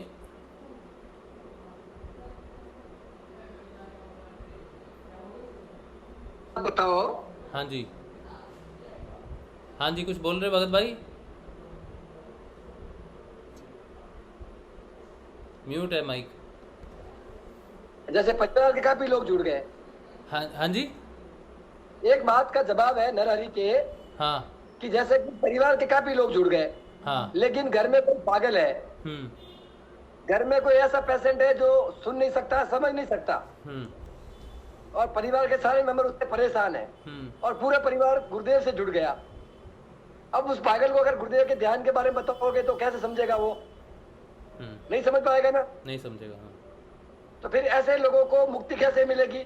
ऐसे लोगों की मदद कैसे कर सकेंगे? ऐसे लोगों पर गुरुदेव की कृपा कैसे हो सकती है? तो गुरुदेव ने एक बात बोला कि परिवार के सारे सदस्य, गुरुदेव ने ऐसे ही बैंगलोर में एक परिवार को बोला कि तुम तुम्हारे परिवार के सारे सदस्य मिलकर इसके लिए आराधना करो, इसके लिए प्रार्थना करो, इसके लिए ध्यान में प्रार्थना करो, अपना स्वार्थ एक तरफ रख के, और इसके लिए आप प्रार्थना करो तो तुम जो प्रार्थना कर रहे हो तुम्हारे अंदर से एक ऊर्जा जनरेट होकर, क्योंकि ये तुम्हारी परेशानी का कारण भी है, ये तुम्हारे दुख का कारण भी है, और तुम मुझसे जुड़े हुए, तुम्हारे से जुड़ा हर दुख मेरा दुख है। समझ में आई ना बात? भाई मैं गुरु से जुड़ा हूँ और मेरा बच्चा कोई विचलित परिस्थिति में है, तो मेरा दुख तो परम गुरुदेव का दुख हो गया ना। अगर मेरी प्रार्थना में ताकत होगी, अगर मेरा गुरु समर्थ होगा तो मेरा दुख दूर करेगा, तभी दुख दूर होगा जब मेरा बच्चा ठीक हो जाएगा। तो अगर मेरी प्रार्थना में ताकत होगी तो मेरा बच्चा भी ठीक हो जाएगा। अगर वो ध्यान नहीं भी करने की स्थिति में है तो, अगर ध्यान करने की स्थिति में है तो उसको ध्यान खुद को करना पड़ेगा। बस शर्त यह है कि अगला बंदा ध्यान करने की स्थिति में है कि नहीं, बस ये मेरे सवाल का जवाब है। ठीक ठीक है, चलिए हम किसी दूसरे के लिए ध्यान कर सकते हैं, ये बात है। ठीक है, अगर कोई समर्थ नहीं है इस विषय में कि वो ध्यान कर सके, समझ सके कि उसे क्या करना है, तो उसके विषय पे उसका जो प्रेम करता है, उसके साथ जो रिश्ता है, वो उसके लिए ध्यान कर सकता है, उसका लाभ उसे मिलेगा। अच्छा, और किसी का कोई कुछ पूछना चाहता है? अच्छा, एक चीज़ है जो गुरुदेव कहते थे कि अगर कोई ध्यान कर रहा है तो गुरुदेव ने एक जगह कहा है कि ये एंट्री ट्रांसफ़र नहीं होती। तो गुरुदेव ने इसके माध्यम से क्या समझाना चाहा है भगत भाई? ये किस विषय में उन्होंने कहा था कि ये एंट्री ट्रांसफ़र नहीं होती है? इसलिए कि मैं अगर जाप जाप ध्यान करता हूँ और मैं कहता हूँ मेरे साथ मेरी फैमिली को भी तार दो, तो वो नहीं तरेंगे, उनको नाम जाप और ध्यान करना ही पड़ेगा। मेरे सुनो नाम, हाँ, सुनो हाँ, सुनो, मैं लापाइज हैंडीक्राफ्ट, मैंने उन लोगों के लिए कहा है, क्या कहा है गुरुदेव ने? हैंडीक्राफ्ट, हाँ, लापाइज, हाँ, अनकॉन्शियस, जो लोग समर्थ नहीं है, ध्यान करने की स्थिति में नहीं है, केवल उन्हीं का कल्याण होगा, केवल उन्हीं का। बस जो लोग समझते हैं, हाँ, जो बोल सकते हैं, खा रहे हैं, पी रहे हैं, और ऐसे लोगों के लिए तुम सबको तारने की बोलोगे तो नहीं। अच्छा। बाकी सबका गुरुदेव ने क्या कहा कि मैं अवतार हूँ, लेकिन मेरे बेटों को भी, मेरे बेटे कौन है? जो मेरे धर्म के बेटे, जो मेरे मार्ग पे चलते हैं, हाँ, उनके जीवन के कर्म भी वो खुद लिख के, वो अपने कर्मों से मेरे जीवन में आए हैं। मैं अपना हिसाब चुका रहा हूँ, वो अपना हिसाब चुका रहे हैं। तो फिर गुरुदेव के बेटे भी तो भगवान होने चाहिए थे ना, फिर क्यों नहीं है? तो ये चीजें समझने की बात है यार, ये कोई सवाल की बात थोड़ी है क्या?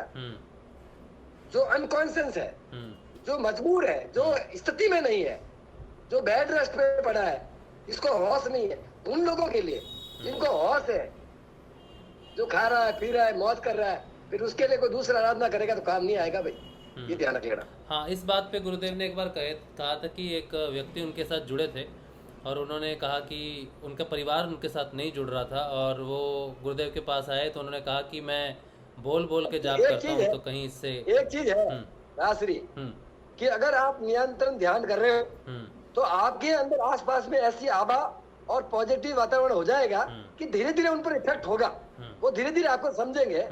देखो गुरुदेव ने कहा कि तुम ध्यान करोगे तो नशा पड़ोसी के भी नहीं रहेगा। इसका मतलब आपके आसपास जैसे साधु संत बैठते थे तो शेर, बिल, सांप सब उसके पास जो उनकी वृत्तियां बदल जाती थी। सांप जो चैटने काम करता था वो नहीं चैटता था, शेर जो मनुष्य पे हमला करता था वो भी गाय की तरह व्यवहार करता था। वो आपकी भक्ति से, आपकी आभा से ये परिवर्तन संभव है, लेकिन वो आपकी भक्ति पर डिपेंड करता है भाई कि आपके आसपास में ये सब चीजें यार आप सीख सकते हो, ग्रंथों में देखकर, टीवी पे देख के सीख सकते हो, कोई सवाल नहीं है, मेरे लिए सवाल नहीं है ये। बिल्कुल बिल्कुल, मैं वो एग्जांपल देना चाहता हूँ जो गुरुदेव ने इस विषय पे दी थी कि एक व्यक्ति जो उनका ध्यान कर रहे थे लेकिन उनके घर वाले नहीं उनकी बात मान रहे थे, तो उन्होंने गुरुदेव को कहा कि मैं बोल बोल के नाम जपता हूँ तो मेरे घर वाले सुन ले रहे हैं तो कोई वो तो नहीं होगी, कोई मेरे को दोस्त तो नहीं। तो गुरुदेव ने कहा भैया तुमने भौतिक जगत में बहुत चालाकियाँ कर ली लेकिन आध्यात्मिक जगत में चालाकियाँ नहीं चलती हैं। तो गलती से कोई सुन ले तो अलग बात है, लेकिन अगर तुम ज़बरदस्ती सुनाओगे और फिर कहोगे कि नहीं मैं तो जाप करता हूँ, तो इस मार्ग पे ना चालाकी नहीं चल सकती किसी भी प्रकार की। जो व्यक्ति किसी प्रकार से असमर्थ है उसके लिए हम जप कर सकते हैं। एक सवाल ईसा मसीह के बारे में पूछ रहे थे। हाँ जी, ईसा मसीह के बारे में काफी गुरु भाई, और मैं ऑन रिकॉर्ड बोलना भी चाहता हूँ, ये पूरी दुनिया में भूचाल लेके आ जाएगी मेरी बात। ईसाई लोग हिल जाएंगे। इस पूरी दुनिया में बड़ा दबदबा है ना इस धर्म का। गुरुदेव ने कहा कि चांद तारों वाला धर्म का अस्तित्व अब थोड़े दिन का ही है। अब भारत के सनातन धर्म का सूर्य उदय होने का वक्त आ गया है, और जब सूर्य उदय होता है ना तो चांद तारे आकाश में तो रहते दिखाई नहीं देते। बाकी सारे जो धर्म है वह मनुष्य की वृत्ति है। ईसा मसीह ने जो बाइबिल लिखी थी वो बाइबिल इस समय धरती पर नहीं है, पोप द्वारा अधिकृत बाइबिल है, क्योंकि ईसा मसीह ने तो केवल श्राप दिया था। भक्तिवाणी का ग्रंथ है, तो वो लोग डर गए थे। उनको बाद में पता चला, सूर्य चढ़ाने के बाद पता चला कि ईसा मसीह तो महान आत्मा है, ईश्वर का पुत्र था, और हमने तो उसकी हत्या कर दी, सूर्य चढ़ा दी। तो फिर उन्होंने जो बाइबिल, जो संसार के अंदर जो बाइबिल चल रही है जिसका नाम से ईसाई धर्म चल रहा है, वो एकदम झूठा। मैन जो बाइबिल है कैथोलिक बाइबिल, उसमें नहीं, ये पोप द्वारा निर्मित बाइबिल से संसार धर्म चल रहा है। ईसा मसीह 18 साल की उम्र से यरूशलेम से गायब हो गया था। 18 साल से यरूशलेम से गायब हो गया, गुरुदेव ने ऐसा बोला है। हाँ, 28 साल की उम्र में बोला है, अनुभूति करवाई है। हाँ, अच्छा। 28 साल की उम्र में वो वापस प्रकट हुआ उनके देश में, और उन्होंने सनातन धर्म से जुड़ी हुई बातें करने लगा। वो ईश्वर, वह कई चमत्कार दिखाए उसने। तो वहां के राजाओं ने, वहां के जो हुक्मरानों ने उनका विरोध किया और उसकी हत्या कर दी। क्या कर दी?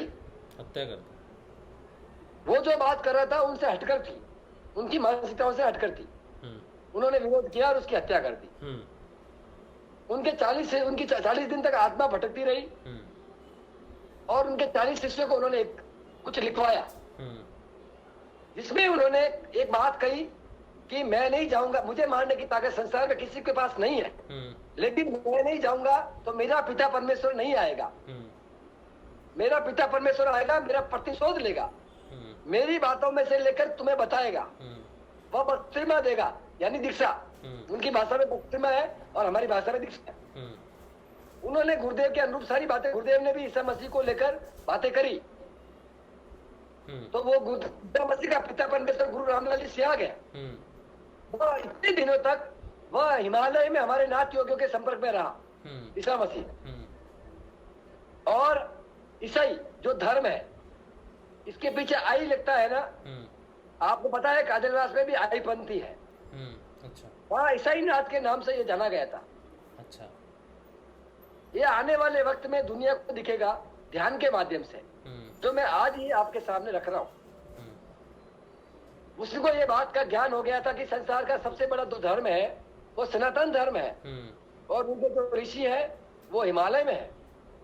और जितने भी अवतार हुए, ईसा मसीह भी अवतार था, ईश्वर का पुत्र था। तो राम और कृष्ण सबने गुरु बनाए, क्योंकि गुरु का महत्व संसार में सबसे बड़ा था। गुरुदेव ने गुरु के रूप में जन्म लेते हुए भी गंगाई नाथ को गुरु बनाया, गुरु के महत्व को कम नहीं पढ़ने दिया। उन्होंने हर अवतार में गुरु के महत्व को बढ़ चढ़कर आगे लाया कि गुरु से बढ़कर कोई परमात्मा नहीं होता, कोई ईश्वर गुरु से बढ़कर नहीं होता। गीता में भी उन्होंने कहा गुरु ब्रह्मा गुरु विष्णु गुरुदेव महेश्वरा गुरु साक्षात परम तस्मै श्री गुरुवे नमः। गुरु गोरक्षनाथ जी ने कहा 3 लोक 9 खंड में गुरु ते बड़ा न कोई करता करे न कर सके, गुरु करे सो होए। तो गुरु से बड़ा ब्रह्मांड में कुछ भी नहीं है। ये गुरुत्वाकर्षण, ये गुरुत्व ही सबसे बढ़कर पावर है जो नर से नारायण की यात्रा करवा सकता है।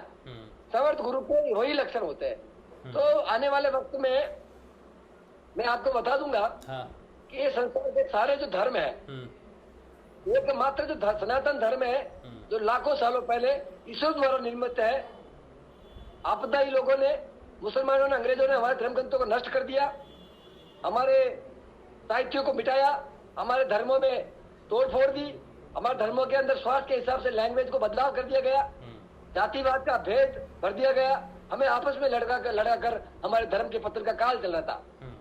लेकिन गिरने की एक स्थिति होती है, अब उठने का वक्त हो गया। गिरने की स्थिति जब खत्म होती है तो बड़ी तेजी से उठता है। अब हमारा धर्म संसार के सामने उठ रहा है।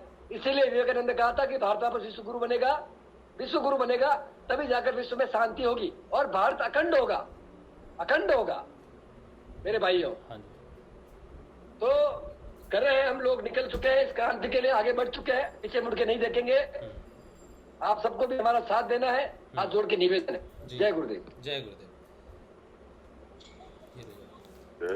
चलिए, ये बहुत गहरी बात है जो आगे आने वाले समय में समझ में आएगी। काजलवास की जो महत्ता है ना, वो बहुत बड़ी है। जो अभी भगत भाई ने कुछ थोड़े संदेश दिए हैं, बीच में थोड़े संकेत दिए हैं, समय आने पर उन पे काफ़ी बड़ी चर्चा होगी, लेकिन अभी नहीं, क्योंकि 1-2 लोगों के अनुभव से बात नहीं बनेगी। बात तब बनेगी जब आप बहुत लोगों को ऐसा अनुभव होगा कि क्या बात है ईसा मसीह में और क्या बात है काजलवास में, क्या संपर्क है, क्या संबंध है, इसके बारे में आपको आने वाले समय में पता चलेगा, अभी नहीं। तो मेरा फ़ोन ले लो। जय श्री गुरुदेव सर। हाँ विनय, आप कुछ पूछना चाहते हो? वही मैं वही पूछना था कि वो 1335 दिन का वो भगत भाई है। भगत भाई से पूछो ये। नहीं, वो मतलब वो पढ़ा था, कहाँ गए भगत भाई? भगत भाई से पूछिए ये सवाल। भगत भाई बोले। हाँ, जय श्री गुरुदेव। तेरे विषय नहीं है, तू ध्यान कर और तेरे खुद के कल्याण का काम कर। ये बहुत बड़ा विषय है। वक्त आने पर ये क्या है कि ये मेरी अनुभूति, अभी समय नहीं है संसार के सामने प्रकट करने का। वो सारी चीजें 2.5 पैर, ये जो वक्त है उससे सबके बारे में जवाब दे दूंगा विनय। वक्त आने पर, अभी समय नहीं है इसका। समय से पहले और भाग्य से अधिक ज्यादा किसी कुछ नहीं मिला। तुम्हारा काम खुद के ऊपर फोकस करने का है, खुद के जीवन के ऊपर फोकस करने का है। ये विश्व लेवल का सवाल है, ये विश्व लेवल पर, विश्व पटल पर रखने वाला सवाल है। उनके सवालों का जवाब देने का अभी तुम्हारा वक्त नहीं है इसके बारे में। मैं वक्त आने पर इसका जवाब भी दे दूंगा। इसका सारा सवालों का जवाब गुरुदेव ने दे रखा है मुझे, ठीक है ना। वक्त आने पर दे दूंगा, ठीक है। क्योंकि भूचाल मच जाएगा, तूफान आ जाएगा। सही है सर। अभी तो भगत भाई, अभी तो क्या स्थिति विचित्र हो रही है। अभी गेहूं से भी मतलब गंध आने लगा अभी तो मेरे को। तो खाना क्या खा रहे हो आप? अरे सर, पता नहीं क्या ऐसा बिना मन के खाना करना पड़ता है हमारे को। ऐसा विचित्र हो गया, मतलब बहुत मतलब क्या हो रहा है समझ में ही नहीं आ रहा मेरे को तो। हाँ, अच्छा। मतलब विनय, विनय एक बात बोलो। हाँ, तो बुरा मत मानना विनय। नहीं, बोलिए सर, बोलिए। मैंने अभी तक कभी किसी के बारे में नहीं कहा, लेकिन मैं तुम्हें कह रहा हूँ, तेरे पर थोड़ी नेगेटिविटी हावी हो रही है। अच्छा, ओके। एक नकारात्मक शक्ति कहीं ना कहीं तुम्हें परेशान कर रही है विनय। क्योंकि गुरुदेव से जुड़ने के बाद न तो किसी में गंध आती है, न कभी गुरुदेव कभी किसी भक्त को परेशान करता है।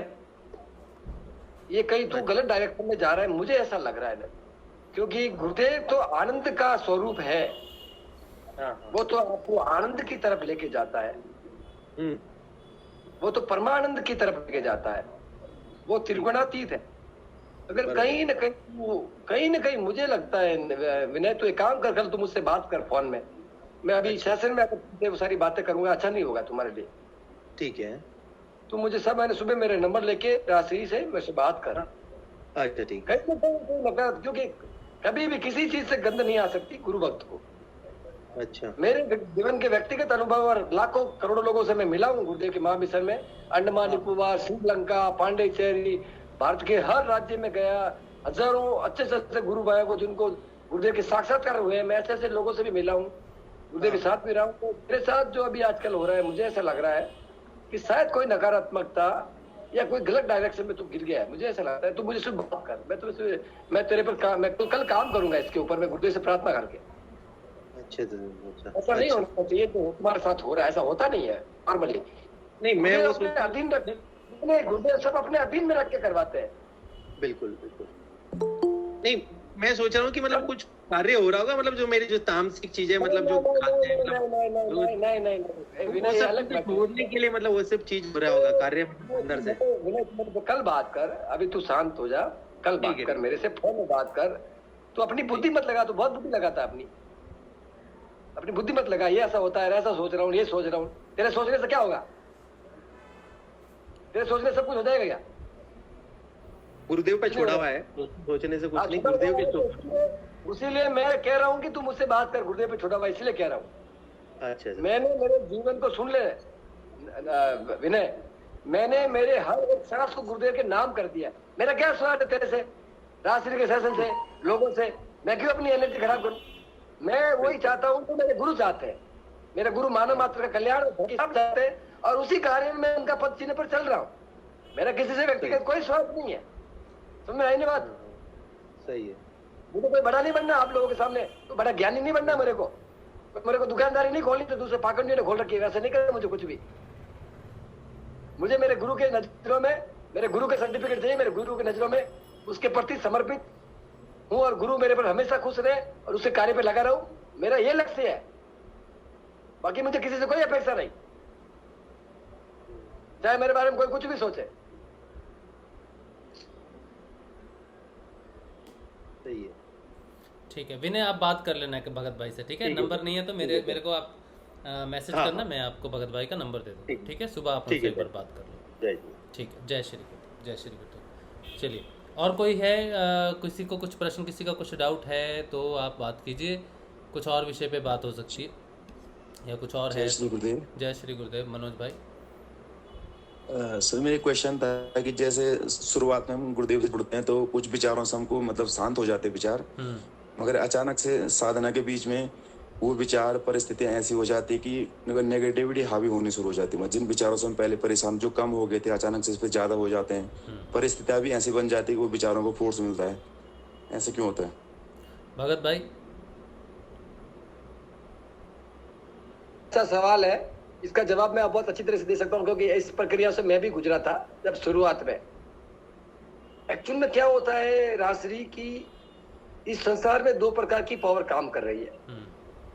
एक को आप देवता कह सकते हो, एक को आप दानव कह सकते हो, एक को आप जिसको इंग्लिश भाषा में नेगेटिव और पॉजिटिव फोर्सेस कह सकते हो। जब मनुष्य परमात्मा की तरफ बढ़ता है तो नकारात्मकता, लेकिन वो परमात्मा का ही कार्य एक तरीके से, कि नकारात्मकता मनुष्य को परेशान और डिस्टर्ब करने की कोशिश करती है, उसको बढ़ावा देने की कोशिश करती है, उसको ध्यान में भी कई, वो सोचना कुछ चाहता है, वो सोच कुछ और पाता है, वो चाहता कुछ और है, करता कुछ और है। उसके अधीन वो नहीं चाहते भी उसको उसके अधीन होना पड़ता है, वो अपने मन के नियंत्रण से खो लेता है। ऐसा तभी इसीलिए होता है कि उसके अंदर एक उथल पुथल होती है, जब वो, क्योंकि वो नेगेटिव फोर्सेस चाहती है कि मेरा साम्राज्य बना रहे, और ईश्वरीय शक्ति चाहती है कि मैं इस आदमी को ऊपर उठाऊं। इस समय नकारात्मकता ज्यादा हावी है, आसपास का माहौल नकारात्मकता में, भौतिक जीवन पूरी नकारात्मकता गिरा है, पूरी हम माया में उलझे हुए हैं, तो वो ज्यादा हावी हो जाती है और हमें मजबूर करती है, हम नहीं चाहते हुए भी। लेकिन मैंने एक बात बताई कि प्रार्थना करो, प्रयास करो, कोशिश करते रहो, नहीं हो पा रहा है तो गुरुदेव से माफी मांगो और गुरु पर दृढ़ विश्वास रखो। धीरे धीरे ये सारी चीज आप ऊपर उड़ जाओगे। मेरे भी हुआ था, फिर मैंने मेरे गुरु के ऊपर भरोसा कम नहीं किया, मैंने गुरु कह दिया कि गुरुदेव ऐसा हो रहा है, अब तू मेरे को इससे उठा, मुझे संभाल। तो फिर गुरुदेव ने धीरे धीरे करके संभाला है। तो ये जो भाई साहब सवाल कर रहे हैं, बहुत ही बढ़िया सवाल कर रहे हैं। उसको सबके लिए, सबको समझने के लिए बहुत जरूरी है कि दोनों ही पैरेलल, दुनिया के सारी चीजों के दो अर्थ है, राहत है तो पाप है तो पुण्य है, सत्य है तो झूठ है, देव है तो दानव है, सकारात्मक है नकारात्मकता है, सब अपने पैरेलल काम कर रही है। लेकिन वह भी आपकी परीक्षा है, वह भी आपके गुरु के प्रति आगे बढ़ने में, वो देखो कोई भी पावर, नेगेटिव फोर्सेस भी गुरु का ही काम कर रही है। संसार में जो भी कुछ है वो परमात्मा के अधीन है। नेगेटिव पावर को बनाने वाला भी वही है और पॉजिटिव पावर को बनाने वाला वही है। वो आपकी परीक्षा भी ले सकता है, वो आपकी परिपक्वता को देख सकता है, आपकी गंभीरता को देख सकता है, गुरु के प्रति आप कितना सीरियस हो देख सकता है, आपके एग्जाम भी ले सकता है। इसलिए घबराए नहीं मेरे भाई, गुरु के प्रति विश्वास रखे, वो आपके विश्वास की परीक्षा है, वो आपकी भक्ति और धैर्य की परीक्षा है, और आपको रास्ता मिल जाएगा अगर आप इससे जीत जाओगे तो। ये मेरे सवाल का जवाब है। अच्छा मनोज भाई, आप नाम जप कीजिए, ध्यान कीजिए और गुरुदेव से प्रार्थना कीजिए। अगर फिर भी आपको लगता है कि कहीं आपको परेशानी हो रही है तो गुरुदेव से प्रार्थना कीजिए। जो होना है वो जो हो रहा है उसको होने दो, जो घटना घट रही है उसको घटने दो। गुरु के प्रति विश्वास और भरोसा रखो और माफी मांगते जाओ। गलती हो रही है मत मांग लो, वो माफ कर देगा बस। ठीक। अच्छा नरहरि भाई कुछ बात करना चाहता हूँ। जय गुरुदेव। यह एक स्वतंत्र मंच है जिस पर मन में आने वाले प्रश्नों को रखा जा सकता है, और जो मन को या हमारे विचारों को एक्सेप्ट नहीं होता है तो उसके विषय में बोलना चाहूंगा, जिसका कतई यह तात्पर्य नहीं निकाला जाए कि मैं व्यक्तिगत या किसी भाई या किसी का भी मैं विरोध करता हूँ। जो भी कहूंगा मेरे व्यक्तिगत विचार होंगे, और वो मेरे व्यक्तिगत विचार है और उसको मैंने अनुभव किया है और अनुभव गुरुदेव ने ही करवाया है। हम जब भी विषय चलता है किसी भी नेगेटिव ऊर्जा का या नेगेटिविटी का, तो यह विषय मेरे लिए बहुत ही गंभीर और बहुत ही महत्वपूर्ण है, क्योंकि गुरुदेव ने जीवन में मुझे तांत्रिक भी बनाया और मैंने तांत्रिक गुरु भी किया, और तांत्रिक गुरु करके ये भी जाना कि वास्तविक रूप से तंत्र विद्या होती क्या है, वास्तविक सत्य क्या है, तंत्र क्या होता है, कुछ ऐसी शक्तियां होती है क्या, ऐसा कुछ पावर होता है क्या। वो सारी चीजों को समझने के लिए मैंने 2 साल तक एक व्यक्ति जो कि अच्छे तांत्रिक हमारे क्षेत्र में माने जाते थे, उनका अनुसरण किया, उनकी सेवा की, उनके साथ में घुमा, अपना काम छोड़ के उनके पीछे गया। और यह जो भी मैं कह रहा हूँ वो मेरा व्यक्तिगत रूप से और गुरुदेव की कृपा से मुझे जो भी प्राप्त हुआ है वो मैं बता रहा हूँ। उसमें सबसे बड़ी पहली बात यह है कि तामसिक शक्ति नाम की कोई चीज होती नहीं है। वह कोई ऐसी विशेष अलग से ऐसी कोई पावर नहीं है। अगर हम कहते हैं कि गुरुदेव के पैरेलल कोई शक्ति है तो ये हमारा गलत शब्द होगा। गुरुदेव शक्ति विश्व में एक ही है। सुप्रियर पावर जो है वो ईश्वर का ही पावर है, ऐसी और कोई अन्य शक्ति इस विश्व में नहीं है। जिस प्रकार से गुरुदेव के शब्द कहे कि गुरुदेव ने कहा कि अंधकार का अखंड साम्राज्य है, गुरुदेव ने ऐसा कभी नहीं कहा कि तामसिकता का अखंड साम्राज्य है। तो हम थोड़ी देर के लिए समझने का प्रयत्न करेंगे कि अंधकार क्या है। मुझे बोलने दीजिए भगत जी, मैं बोलना चाहता हूँ, मेरी लाइन पूरी बोलने दीजिए प्लीज, जिससे मैं लिंक टूट जाएगा मेरा बोलने का। कलयुग कैसा आया? जी मैं बता रहा हूँ। हाँ वो मैं स्पष्टीकरण पूरा दे रहा हूँ सर। हाँ मैं पूरा स्पष्टीकरण, हाँ भगत जी मैं वही बता रहा हूँ। ये अधर्म, ये भगवान के नाम से इतने धर्म, इतने फाकंड, साधु संतों हाँ वही मैं बता रहा हूँ। हाँ वो गुरुदेव ने मुझे बताया हुआ है, वो उसके बारे में स्पष्ट है पूरा। ये विषय मेरे लिए स्पष्ट है, मेरा कोई इसमें डाउट नहीं है, 1% भी डाउट नहीं है। और बोलना इसीलिए आवश्यक है क्योंकि हम यहाँ पर एक स्वतंत्र मंच पर बात करते हैं और हमारा संदेश आने वाली पीढ़ियां भी सुनेगी और अभी भी जो सुन रहे हैं उनके लिए भी लाभदायक रहे। गुरुदेव ने कहा अंधकार का अखंड साम्राज्य है। अंधकार, फिर हम अंधकार को कैसे डिफाइन करते हैं कि जहां पर प्रकाश का अभाव होता है वहां अंधकार होता है। अंधकार नाम की प्रॉपर कोई वस्तु नहीं होती है, अंधकार नाम की प्रॉपर कोई चीज नहीं होती है। जहां पर लाइट नहीं है, जहां पर सूर्य या सूर्य से चार्ज हुई कोई भी वस्तु उपलब्ध नहीं है, प्रकाश नहीं है, प्रकाश यानी ईश्वर, जहां पर ईश्वरीय सत्ता नहीं है वहां पर अंधेरा है। जहां पर लाइट नहीं है वहां पर अंधेरा है, एक बात। फिर होता है असत्य और सत्य। तो असत्य का व्यक्तिगत रूप से कोई उसका स्वरूप नहीं होता है। असत्य को हम ऐसा समझते हैं कि सत्य का जहां अभाव होता है वही असत्य है। तो फिर ये भी प्रश्न आता तो ये कि भाई दुनिया में फैली हुई तामसिकता ये सब क्या है, तो उसके उत्तर में मुझे यह प्राप्त हुआ कि जो 3 प्रकार की वृत्तियां और गुण कहे गए हैं, सतोगुण, रजोगुण और तमोगुण। जो तमोगुण है उस तमोगुण का विस्तारित रूप है वो तामसिक शक्ति है। तमोगुण का विस्तारित रूप तमोगुण है, जो भी तमोगुण है। अब तमोगुण में क्या हम लेते हैं, किसी को क्रोध आता है, किसी को अभी तो आप बोल रहे तामसिकता कुछ है, आप बोल रहे तमोगुण तामसिकता है, कैसे बोल सकते हैं ऐसे? हाँ वही तो मैं कह रहा हूँ ना, एक्सप्लेन उसी को मैं पूरा कर रहा हूँ कि जो तमोगुण है। अब कोई चीज ही नहीं है, बोल रहे तमोगुण तामसिकता, ये कैसे? मैं समझ में नहीं आ रहे, मेरे को समझ में। हाँ वही मैं कह रहा हूँ, तमोगुण है ये 3 वृत्तियां जो पतंजलि अष्टांग योग में और हर शास्त्रों में भी लिखी हुई है और गुरुदेव भी उसका नाम हाथ है। बोलिए। मैं थोड़ा सा क्लियर करना चाहता हूँ। नरहरि भाई डिफ्रेंशिएट कर रहे हैं कि जो तामसिकता है, जो नेगेटिव शक्तियाँ हैं, और तमोगुण ये डिफरेंट है। तमोगुण का अर्थ वो समझाना चाह रहे हैं कि हमारे अंदर जो क्रोध है, काम है, या ऐसी ऊर्जा है जो हमसे हर आदमी में है, जिसकी वजह से वो कुछ गलत काम कर जाता है। जैसे क्रोध में कुछ कोई कर जाए, फ्रस्ट्रेशन में कुछ कोई कर जाए, काम वासना में आके कुछ कर जाए, वो तमोगुण के अधीन आता है। और तामसिकता को वो कहना चाह रहे हैं कि नेगेटिव शक्तियाँ जैसे भूत प्रेत, कोई ऐसी शक्ति जो आपको प्रभावित कर सकती है बाहर से। कौन करवाता है? कौन करवाता है गलत काम? कौन करवाता है? हाँ, इस पे नरहरि भाई को फ्री स्पीच। भगत भाई, आत्मा भी है, आपके अंदर आत्मा भी है। हाँ, और वो आत्मा आपको हमेशा सात्विकता सिखाती है, फिर आपको नेगेटिव काम कौन करवाता है?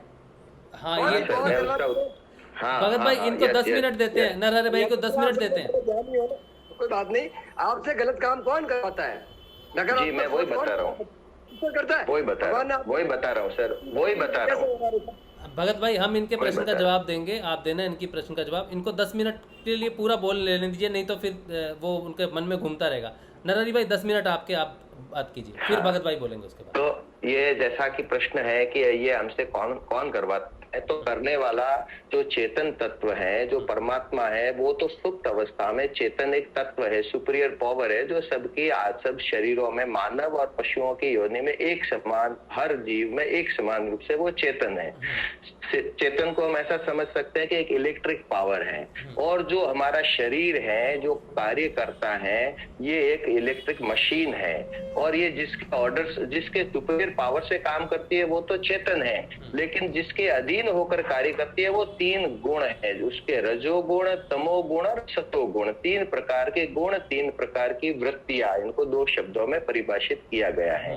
तो एक व्यक्ति अगर कोई बलात्कार करता है तो हम ऐसा कह सकते हैं कि हम आत्मा ने किया, हमारे परमात्मा ने किया, तब हम ये कहते हैं कि वो बलात्कार करने वाला कौन है? वो तमोगुण है। वो उस व्यक्ति के अंदर, तो वो ईश्वर नहीं करता, ईश्वर किसी का बुरा नहीं करता, क्योंकि ईश्वर तो एक पावर है। अब उसी पावर को, इलेक्ट्रिसिटी को अगर पंखे के अंदर सप्लाई किया जाता है तो वो हमें हवा देती है, एसी में डाला जाए तो ठंडी हवा देती है, हीटर में डाला जाए तो गर्म हवा देती है।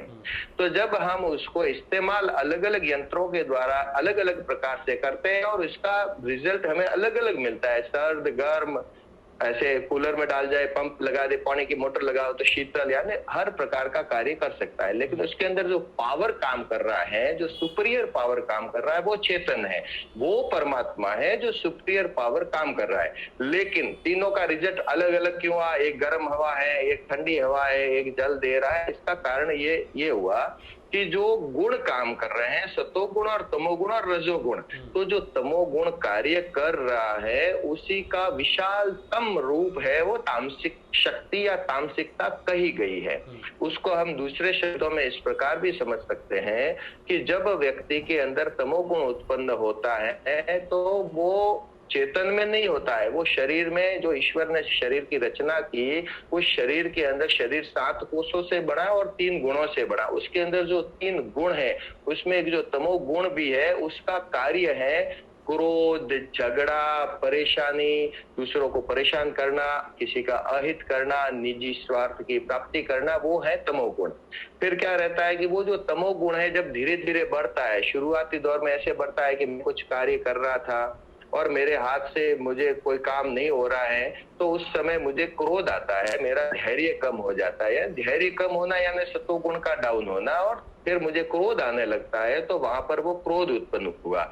कोई चीज में रिपेयर कर रहा हूँ और फिर अचानक मुझे बहुत गुस्सा आया, घंटा 2 घंटे तक ठीक नहीं हुई, मैंने उठा के उसको पटक ली।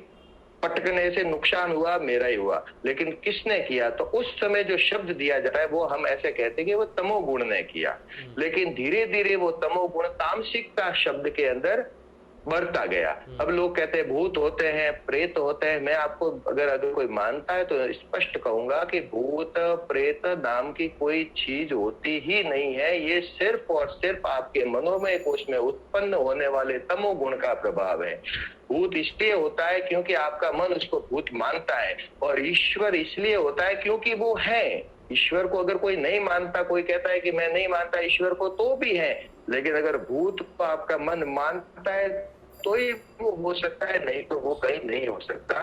तामसिक शक्ति को अगर हम ईश्वर की शक्ति के पैरेलल मानते हैं, उनकी बराबर की शक्ति मानते हैं, और कई हमारे तो ऐसे साधक भी हुए हैं तो वो तो कह रहे हैं कि गुरुजी और तामसिक शक्तियां बराबर चलती है। हमारे यहाँ भी, हमारे गांव में भी एक पुराने साधक हैं, तो वो तो बता रहे हैं कि गुरुदेव के साथ भी तामसिक शक्ति रह सकती है, तस्वीर का ध्यान भी तामसिक शक्ति कर सकती है। तो जब तामसिक शक्ति में अगर इतना पावर है और वो गुरु की शक्ति से भी अगर अधिक शक्तिशाली है, तो फिर शक्तियां 2 हो गई। तो वो बात कहाँ रहेगी कि ईश्वर एक है, सर्वशक्तिमान एक है, दूसरा हो ही नहीं सकता। तमोगुण है, तमोगुण का विस्तारित रूप तामसिक शक्ति है। इसको हमें समेटना पड़ेगा, पास में लाना पड़ेगा और पुनः उसको तमोगुण में लाके समझना पड़ेगा, तभी उस तामसिकता से मुक्ति पाई जा सकती है। जब तक कि हम तामसिकता को गुरु की शक्ति, ये बात मैंने सेशन में एक बार पहले भी की थी, जब तक हम तामसिकता को, अगर कोई साधक है और गुरुदेव का नाम और ध्यान करता है, तो तामसिक शक्ति उस पर किसी भी प्रकार का प्रभाव कर ही नहीं सकती। वो तामसिक शक्ति जो आज का लौकिक जगत उसको समझता है कि वो तामसिक शक्ति, तमोगुण प्रभावित हो सकता है, क्योंकि चेतना पूरी जब तक आज्ञा चक्र पर नहीं पहुंचेगी, तब तक सत्य में स्थापित नहीं होगी, तब तक तो रजोगुण और तमोगुण उसको प्रभावित करेंगे। तो वो तमोगुण है, उसको हम तामसिक शक्ति की जगह तमोगुण कह सकते हैं, तो उससे हम निजात आसानी से पा पाएंगे। और अगर हम इस प्रकार की जो बाह्य तामसिक शक्तियों को और गुरु के, अगर हम उस शक्ति को पैरेलल मानते हैं, मेरे गुरु की शक्ति, मेरा गुरु अगर सर्वशक्तिमान है तो उसके पैरेलल कोई शक्ति हो ही नहीं सकती, और हो नहीं सकती क्या, वो है ही नहीं। वो सिर्फ नीचे के स्तर की बात है। आज्ञा चक्र के चेतना जहां तक नीचे रहती है, जब तक कि व्यक्ति को तीनों गुण प्रभावित करते हैं, रजोगुण, सतोगुण और तमोगुण, तो वो जो तमोगुण का ज्यादा प्रभाव जब कभी भी हो जाता है, और क्यों होता है, गुरुदेव ने भी स्पष्ट कहा कि गीता के श्लोक के अंदर 22वां श्लोक ऐसा कुछ गुरुदेव बताते हैं, और उसको मैंने पढ़ा है। तमोगुणी क्या खाना पसंद करता है, तो तमोगुणी को खाना क्या है, खाना पीना क्या पसंद करता है, उसको है नशा पसंद होता है, शराब पीता है, अफीम खाता है, बीड़ी सिगरेट पीता है, गुटखे खाता है, जर्दे खाता है, तो ये तमोगुणी का भोजन है। तीखा खाता है, तेज मिर्ची का खाता है, ये गीता में स्पष्टीकरण किया गया है। और वो जब हम तांत्रिक साधकों को देखते हैं, तो वहां भी हमें ये देखने को मिलता है कि वो नॉन वेज खाते हैं, वहां पर ऐसे तमोगुणी भोजन पदार्थ होता है, तेल में तले हुए पकोड़े होते हैं, या ऐसे सारी तमोगुणी वस्तुओं का वो भोजन करते हैं। तो जब तक साधक के अंदर ये तमोगुण का भोजन रहता है, और साधक तमोगुणी भोजन भी करता है और तमोगुण को ज्यादा महत्व देता है, तब तक साधक के ऊपर तामसिक शक्ति, जो हम कहते हैं जो तमोगुण से उत्पन्न है, उसका प्रभाव साधक पर रहता है। और जब साधक रजोगुण से ऊपर उठकर सतोगुण में स्थिर हो जाता है, उसके बाद तमोगुण जब उसको प्रभावित नहीं करता है, तो वो लौकिक भाषा की जो हम तामसिक शक्ति कहते हैं, वो उसको कभी भी प्रभावित नहीं कर सकती। लेकिन सभी साधकों के लिए एक ये स्पष्ट रखना चाहिए कि गुरुदेव से जो एक बार जुड़ गया, जिसने गुरु धारण कर लिया और मन से स्वीकार कर ले, हे गुरुदेव मैं आपका शिष्य हूँ और आपका नाम जप और ध्यान करता हूँ, तो उसमें, उसके परिवार में और उसके आसपास के क्षेत्र में भी तामसिकता नाम की जो चीज हम तमोगुण से उत्पन्न मानते हैं, उसका प्रभाव उस साधक पर नहीं हो सकता, दूसरों पर हो सकता है, क्योंकि वो नाम जब ध्यान नहीं करते। लेकिन वो तामसिक शक्ति ऐसा कोई अलग शक्ति नहीं है, शक्ति तो एक ही है जो साक्षात पृथ्वी पर अवतरित हुई है, और जो वो ही राधा है, वही एक शक्ति है, और गुरु की शक्ति वही है। जैसे शिव की शक्ति को पार्वती के रूप से जाना जाता है, और आद्य शक्ति के रूप से जाना जाता है। उसी प्रकार से शक्ति इस पृथ्वी पर एक है और वो गुरु माँ है, और वो गुरु की शक्ति है। गुरु और गुरु माँ दोनों अलग नहीं है, दोनों एक ही है। यानी कि गुरुदेव और गुरु माँ की जो एक युगल छवि है, उसके अलावा इसके अलावा पावर नाम की कोई दूसरी चीज नहीं है। जैसे इलेक्ट्रिसिटी एक पावर है, सूर्य का एक पावर है, जितने भी पृथ्वी पर उपलब्ध पावर है वो सिर्फ और सिर्फ सूर्य से चार्ज होते हैं। चाहे आप कोयले से हीट पैदा करते हो, चाहे आप सोलर से करते हो, चाहे इलेक्ट्रिक से करते हो, चाहे पेट्रोल का जला के करते हो, तो उसके अंदर जो पावर आया है ना, वो सूर्य से प्राप्त हुआ है। सूर्य ही सबको चार्ज किए हुए रखा है और उसके बाद हम अलग अलग रूपों में प्राप्त करते हैं। इसलिए जो सुपीरियर पावर है वो पावर एक ही है, इसके अलावा और कोई पावर नहीं है। इसलिए मेरा यही निवेदन है, यही कहना है कि तामसिक शक्ति नाम की चीज दुनिया के लिए होती होगी, लेकिन साधक के लिए नहीं होती है, और वो सिर्फ तमो गुण का विस्तारित रूप है। जय गुरुदेव, जय श्री गुरुदेव। बहुत बढ़िया नरहरि भाई। भगत भाई तो नहीं है सेशन में क्योंकि शायद इंटरनेट की वजह से प्रॉब्लम है, लेकिन बहुत अच्छी बात ये नरहरि भाई ने कही है कि तामसिक शक्तियाँ जो हैं वो प्रभाव जो पड़ता है वो तमोगुण के कारण हमको फील होता है। हम गुणों के अधीन होकर उन चीज़ों को फील कर सकते हैं, लेकिन अगर हम अपने गुणों से ऊपर उठ जाएं तो हमें वो चीज़ महसूस नहीं होती है। और साधक जो है, गुरुदेव का जो साधक है, वो गुरुदेव को साफ कह सकता है कि मैं तेरा नाम जप रहा हूँ, मैं तेरा ध्यान करता हूँ, तेरे सिवा मेरा और कोई काम नहीं। अगर तेरे को जपते हुए, तेरा ध्यान करते समय तो मेरी रक्षा नहीं कर सकता, तो किस बात का समर्थ गुरु हूँ। मैं तो ऐसी बात करता हूँ गुरुदेव से, मैं तेरा नाम लेता हूँ, तेरे सिवा मेरा कोई काम नहीं है, कुछ भी नहीं है, हर चीज़ में मैं तुझे देखता हूँ। उसके बाद भी अगर मेरा अहित होता है तो ये तेरी प्रॉब्लम है, मेरी प्रॉब्लम नहीं है। मुझे कोई तामसिकता परेशान करती है और वो जीतती है तो वो तेरी परेशानी है, मेरी नहीं है। तो मैं नरहरि भाई से कहीं इस बात से सहमत हूँ कि हमें साधक को तामसिकता, विनय तुम्हारे लिए खास कि देखो अब तुम इस खास विषय हो, भगत भाई ने जैसा कहा है, देखो वो एक पुराने साधक हैं, ठीक है, उनकी बात की इज्जत रखना और उनकी बात सुनना हमारा कर्तव्य है। बिल्कुल, ठीक है, बिल्कुल। हम उनसे आर्गुमेंट नहीं कर सकते क्योंकि बहुत सारी ऐसी बातें हैं वो जानते हैं, हम नहीं जानते, गुरुदेव के सानिध्य में रहें। लेकिन हम अपनी अगर शक्ति देखें, अपनी भक्ति की शक्ति देखें और गुरुदेव से बात करें, और तुम खास करके अपनी गुरुदेव से डायरेक्ट तस्वीर से बात करो कि मैंने अगर तेरे सिवाय किसी और को ध्यान किया है, ठीक है, तो समझ में आती है बात। अगर आपने ध्यान नहीं किया किसी और का, अगर गुरुदेव के प्रति आपकी श्रद्धा हमेशा टूट रही है, विचलित नहीं हुए, तो आप गुरुदेव से डायरेक्ट कहो कि ये जो समस्या है इसका सोल्यूशन मुझे चाहिए, चाहे मुझे सपने में आके दे। अगर तू डायरेक्ट बात करता है तो मुझे आकाशवाणी से बता, मुझे निद्रा में आके बता, मुझे ध्यान में आके बता, मेरी समस्या क्या है, तू मुझे हल बता। मुझे राजशिव से नहीं पता करना, मुझे नरहरि से नहीं पता करना, मुझे भगत सिंह से नहीं पता करना, मुझे तुझसे पता करना है कि मुझे नेगेटिव शक्ति प्रभावित कर रही है। तू समर्थ है, मैं तेरा शिष्य हूँ, तू मेरा गुरु है, तेरे सिवाय और मेरे सिवाय इस दुनिया में कोई एग्जिस्ट नहीं करता। मुझे बता ध्यान के माध्यम से, मुझे तंद्रा में बता, मुझे निद्रा में बता, लेकिन इसका जवाब मुझे चाहिए, नहीं तो मैं ध्यान नहीं करता, तेरा नाम नहीं जपता जब तक तू मुझे नहीं बताता। जिद कर लो, लड़ाई कर लो, चाहे इसको प्रार्थना बोल दो, लेकिन आपका जवाब आपको गुरुदेव से ही मिलेगा। नरहरि भाई के हिसाब से आपको कोई नेगेटिविटी नहीं है, भगत भाई के हिसाब से कुछ है, परेशान कर रहा है आपको, ये क्या समस्या है, आप दोनों का किसी को डिनाई नहीं कर सकते, दोनों गुरुदेव के भक्त हैं। बट मतलब मैं वो बोल रहा हूँ कि अगर तामसिक शक्तियाँ होती तो मतलब तामसिक चीजें मतलब मेरी बढ़ती, मतलब खाने पीना, वो अगर जो अभी जो नरहरि भाई ने बोला ना कि अगर तामसिक खाना खाएंगे तो उससे क्या आपकी तामसिकता बढ़ेगी, मतलब ये खाना, चटपटा खाना, वो खाना, आलू खाना, मतलब जो जिसमें तामसिकता भरी हुई रहती है वो सब चीजें मतलब उसका डिमांड बॉडी में रहता। अब मेरे में क्या हो रहा है कि जो तामसिक शक्तियां, मतलब जो तामसिक चीजें जो भरी हुई है, मतलब जिसके अंदर जैसे हुआ आलू हुआ, प्याज हुआ, लहसुन, इसके अंदर बहुत तामसिकता होती है। ये हमारे मतलब खाना नहीं चाहिए, सात्विकता में नहीं आता है। तो मेरा उसमें क्या हुआ कि मतलब ये अपना उल्टा ये सब चीजें छूट रही है मेरी, मतलब सात भोजन पे आ रहा हूँ मैं, मतलब टोटल। तो ये गुरुदेव को पकड़ो आप, ठीक है, क्योंकि पॉजिटिविटी आ रही है ना, मतलब इसमें नेगेटिविटी कुछ मैं भी मानता हूँ, मैं भी नहीं ये मानता हूँ कि अगर कोई शिष्य है गुरुदेव का, ठीक है, तो मैं गुरुदेव से पूछूंगा, गुरुदेव आप अपने शिष्य की रक्षा नहीं कर सकते, मैं दूसरे को क्या बताऊं जाके।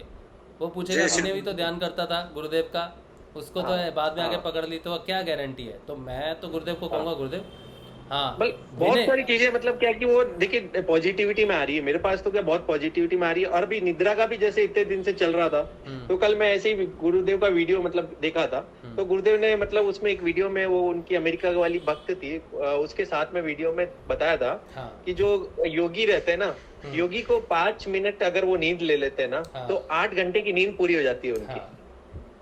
तो वो कुछ साधक अगर बैठे हुए थे और एक वो हमारी बहन बैठी हुई, गुरु बहन बैठी हुई थी अमेरिका में। नाद भी तो सुनाई देता है, तुम्हारी आध्यात्मिक उन्नति है, तुम्हें नाद सुनाई देता है। ब्रह्मनाद कोई छोटी चीज नहीं है विनय, बहुत बड़ी चीज है। मतलब नाद भी सुनाई देता है। और मतलब वो गुरुदेव ने मतलब बोला कि मतलब 5 मिनट का मतलब 5 मिनट में 8 घंटे की योगी की मतलब वो हो जाती है, नींद पूरी हो जाती है। तो मैं अपने आप साइलेंट हो गया। मैं बोला चलो अभी गुरुदेव का कार्य चल रहा है इसके ऊपर बस। आपका जो परिवर्तन है ना, वो एक विज्ञान का विषय है, एक चर्चा का विषय है, ये मैं मानता हूँ। लेकिन आपको कहीं से भी मेरे को नहीं लगता कि कोई नेगेटिविटी होनी चाहिए, क्योंकि मैं पर्सनली तो आपको नहीं जानता, पर्सनली पूरा सात्विकता में जा रहा हूँ। हाँ, मैं नहीं मानता कि आप तामसिकता की वजह से जा रहे हैं। ये मेरा पर्सनल मानना है, ठीक है, मेरी आराधना के हिसाब से, मेरे विश्वास के वजह से। अब आपको ये डिसाइड करना है कि आपकी दिनचर्या में क्या गुरुदेव के अलावा भी कहीं कुछ भटकन आई कि नहीं आई, ये मैं नहीं जानता। लेकिन मैं ये जानता हूँ कि जिसको नाद सुनाई देता है, जिसको योगिक निद्रा के हिसाब से निद्रा है, ठीक है, और जो कई वर्षों से गुरुदेव से जुड़ा हुआ है और रेगुलर गुरुदेव का ध्यान करता है। आप रेगुलर ध्यान करते हो ना 2 समय? एक समय करता हूँ, रेगुलर 2 दिन नहीं होता है। अच्छा चलो, डेली ध्यान करते हो, नाम जपते हो, नाद सुनते हो?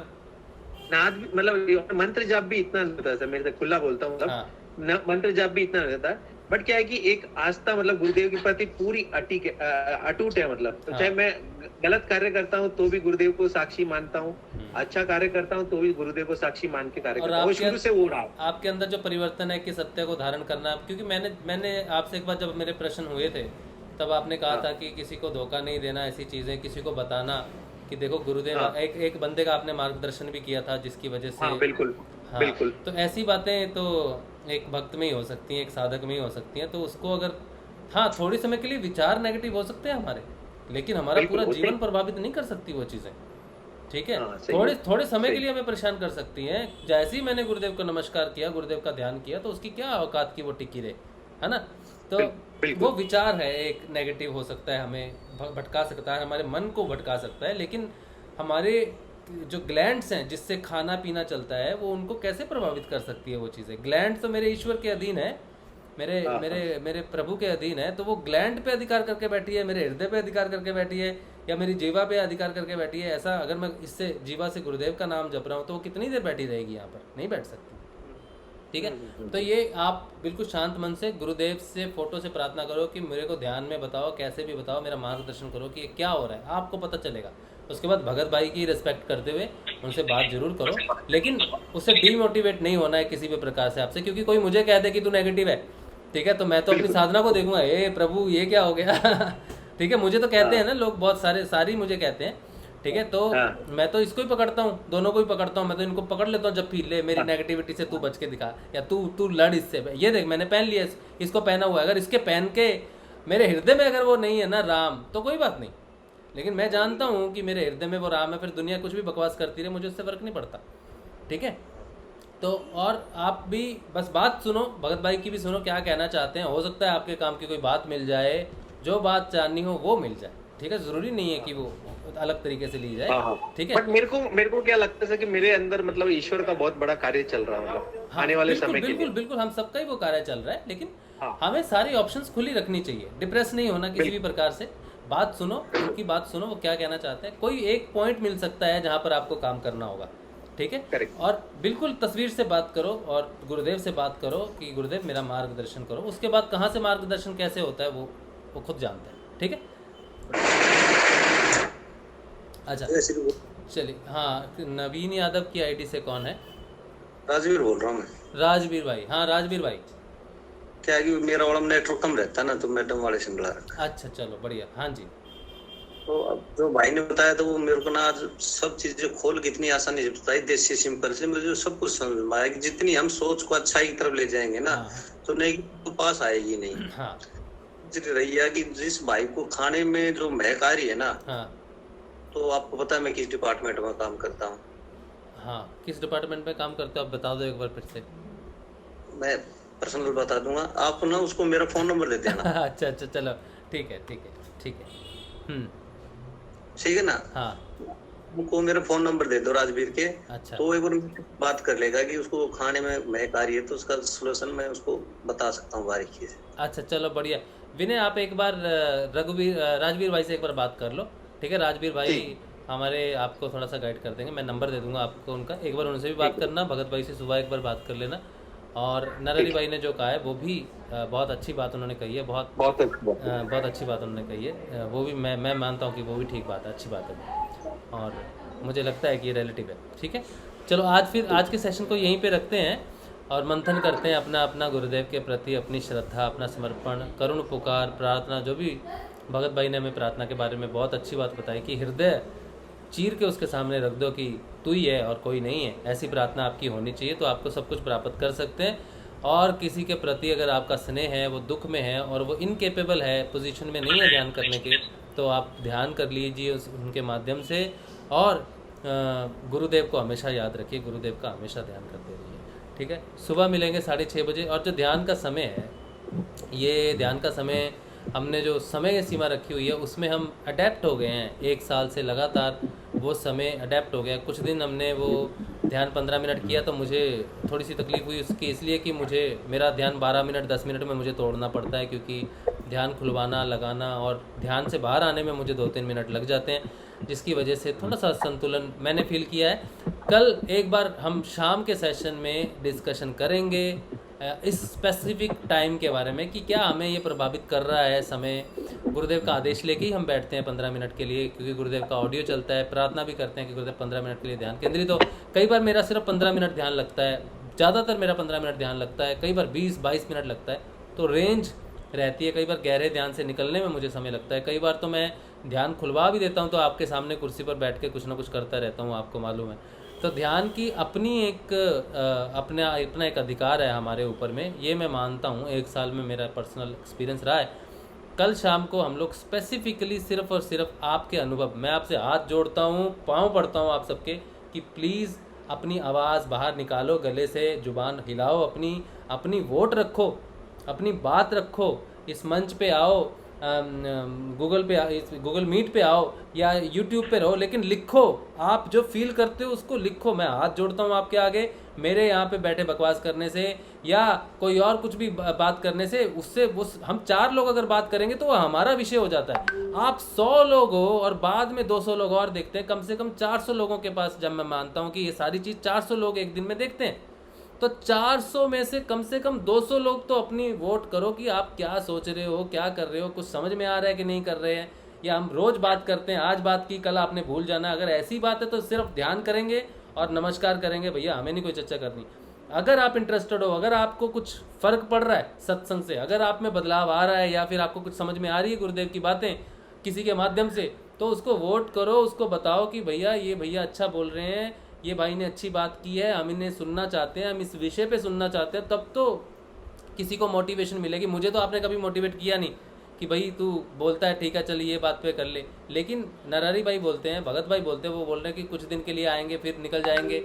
आप वोट करो कि मुझे सुनना है, विषय दो उनको, वो खुद क्या बोलेंगे विषय पे। आप उनको कहो कि आज मुझे समर्पण पे बात सुननी है, भगत भाई की सुननी है, वो बोलें, आप उनको टॉपिक दो। वो गुरुदेव के लिए कार्य कर रहे हैं, उनका कर्तव्य बनता है कि वो आपको बताएं गुरुदेव ने इस विषय में क्या बात कही थी। आपको चूज़ करना है, लेकिन आपको बोलना पड़ेगा कि मुझे बात करनी है, मुझे बात सुननी है, गुरुदेव क्या कहते थे, गुरुदेव का व्यवहार ऐसे कैसे रहता था। आपके पास लाखों प्रश्न हो सकते हैं, आप एक टॉपिक चूज़ करो और कहो कि मुझे सुनना है, तो उनको आना पड़ेगा। गुरुदेव का काम है तो आना पड़ेगा। तो ये मेरी आप सबसे रिक्वेस्ट है, आप आओ, गूगल मीट पे आओ, सिर्फ यूट्यूब पे चुपचाप मत बैठो, आके बात करो, प्रश्न पूछो। प्रश्न कोई सिली नहीं है, सारे प्रश्न सिरोधार्य हैं। आप आओ और ज़रूर प्रश्न पूछो, ठीक है। कल हम इस बात पे कब बात करेंगे स्पेसिफिकली ध्यान के समय पे कि आप क्या चाहते हो, कैसा होना चाहिए, तो हम उस हिसाब से कुछ सेटलमेंट करने की कोशिश करेंगे, ठीक है। कोई आरोप, कोई मतलब थमा नहीं देना है, चलो आज आधा घंटा करेंगे, 15 मिनट कर, आप कहेंगे राजशिव कभी आधा घंटा कर देता है, कभी 15 मिनट कर देता है, ये तो उसकी मनोबली चलती है। मैं ऐसा नहीं करना चाहता, मेरी मजबूरी है कि मैं यहाँ पर बैठ के मुझे बोलना पड़ता है, मुझे जयकारा लगाना पड़ता है। कई बार मैं जयकारा लगाते समय मैं सोचता हूँ कि मेरे पीछे जयकारा लगाते हैं, ऐसा लगता है, कि मुझे फॉलो कर रहे हैं, मेरे मन में ये बात आती है, लेकिन फिर मैं सोचता हूँ कि ये मेरी रिस्पॉन्सिबिलिटी है यहाँ बैठ कर बात करना, ठीक है। मैं कोई आगे नहीं हूँ या मैं कोई विशेष व्यक्ति नहीं हूँ, या कुछ जैसा गुरुदेव कहते हैं वही बात है। आप सब विशेष हो, सारे इक्वल हो, इसलिए आपकी आवाज़ महत्वपूर्ण है, मायने रखती है, मेरे लिए बहुत मायने रखती है। गूगल के मंच पे हफ्ते में एक बार आ जाया करो, ठीक है। सिर्फ जय श्री गुरुदेवी नारा ही लगा लो आके, और कुछ नहीं तो, ठीक है। चलो फिर आज यहाँ पे रखते हैं, कल सुबह। हाँ जी नरेश भाई कुछ कहना चाहते हैं?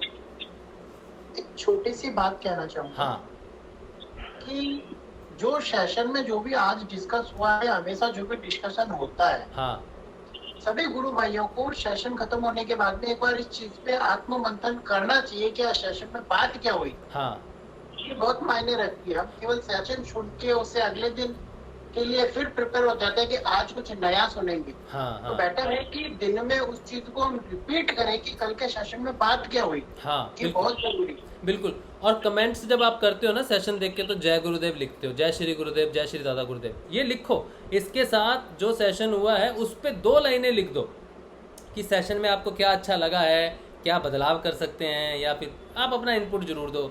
सिर्फ जय श्री गुरुदेव मत लिखो, कुछ ना कुछ उस सेशन के बारे में लिखो, उस गुरु भाई के बारे में लिखो जिन्होंने बात की, जिन्होंने समय निकाला, उनके बारे में कुछ लिखो। मेरे बारे में भी कभी कुछ लिख दिया करो ठीक है। तो सबके बारे में लिखो, ठीक है। फीडबैक जरूर दो, जुड़े रहेंगे ना तो अच्छा लगता है। सिर्फ जय गुरुदेव पे मुझे क्या करना होता है, लाइक और लव इमोजी। मैं देखता भी नहीं किसने जय गुरुदेव लिखा है, लेकिन जब आप कुछ लिखते हो तब मैं देखता हूँ कि किसने लिखा है। तो बहुत महत्वपूर्ण बात है, हर सेशन के बाद कुछ फीडबैक जरूर दीजिए, ठीक है। चलिए जय श्री गुरुदेव, जय श्री दादा गुरुदेव। सुबह मिलेंगे 6:30 बजे नियमित ध्यान में, कल सुबह मिलेंगे। जय श्री गुरुदेव, जय श्री गुरुदेव, जय श्री दादा, जय श्री गुरुदेव, जय श्री गुरुदेव, जय श्री दादा गुरुदेव, जय श्री गुरुदेव, जय श्री दादा गुरुदेव, जय श्री गुरुदेव, जय श्री दादा गुरुदेव।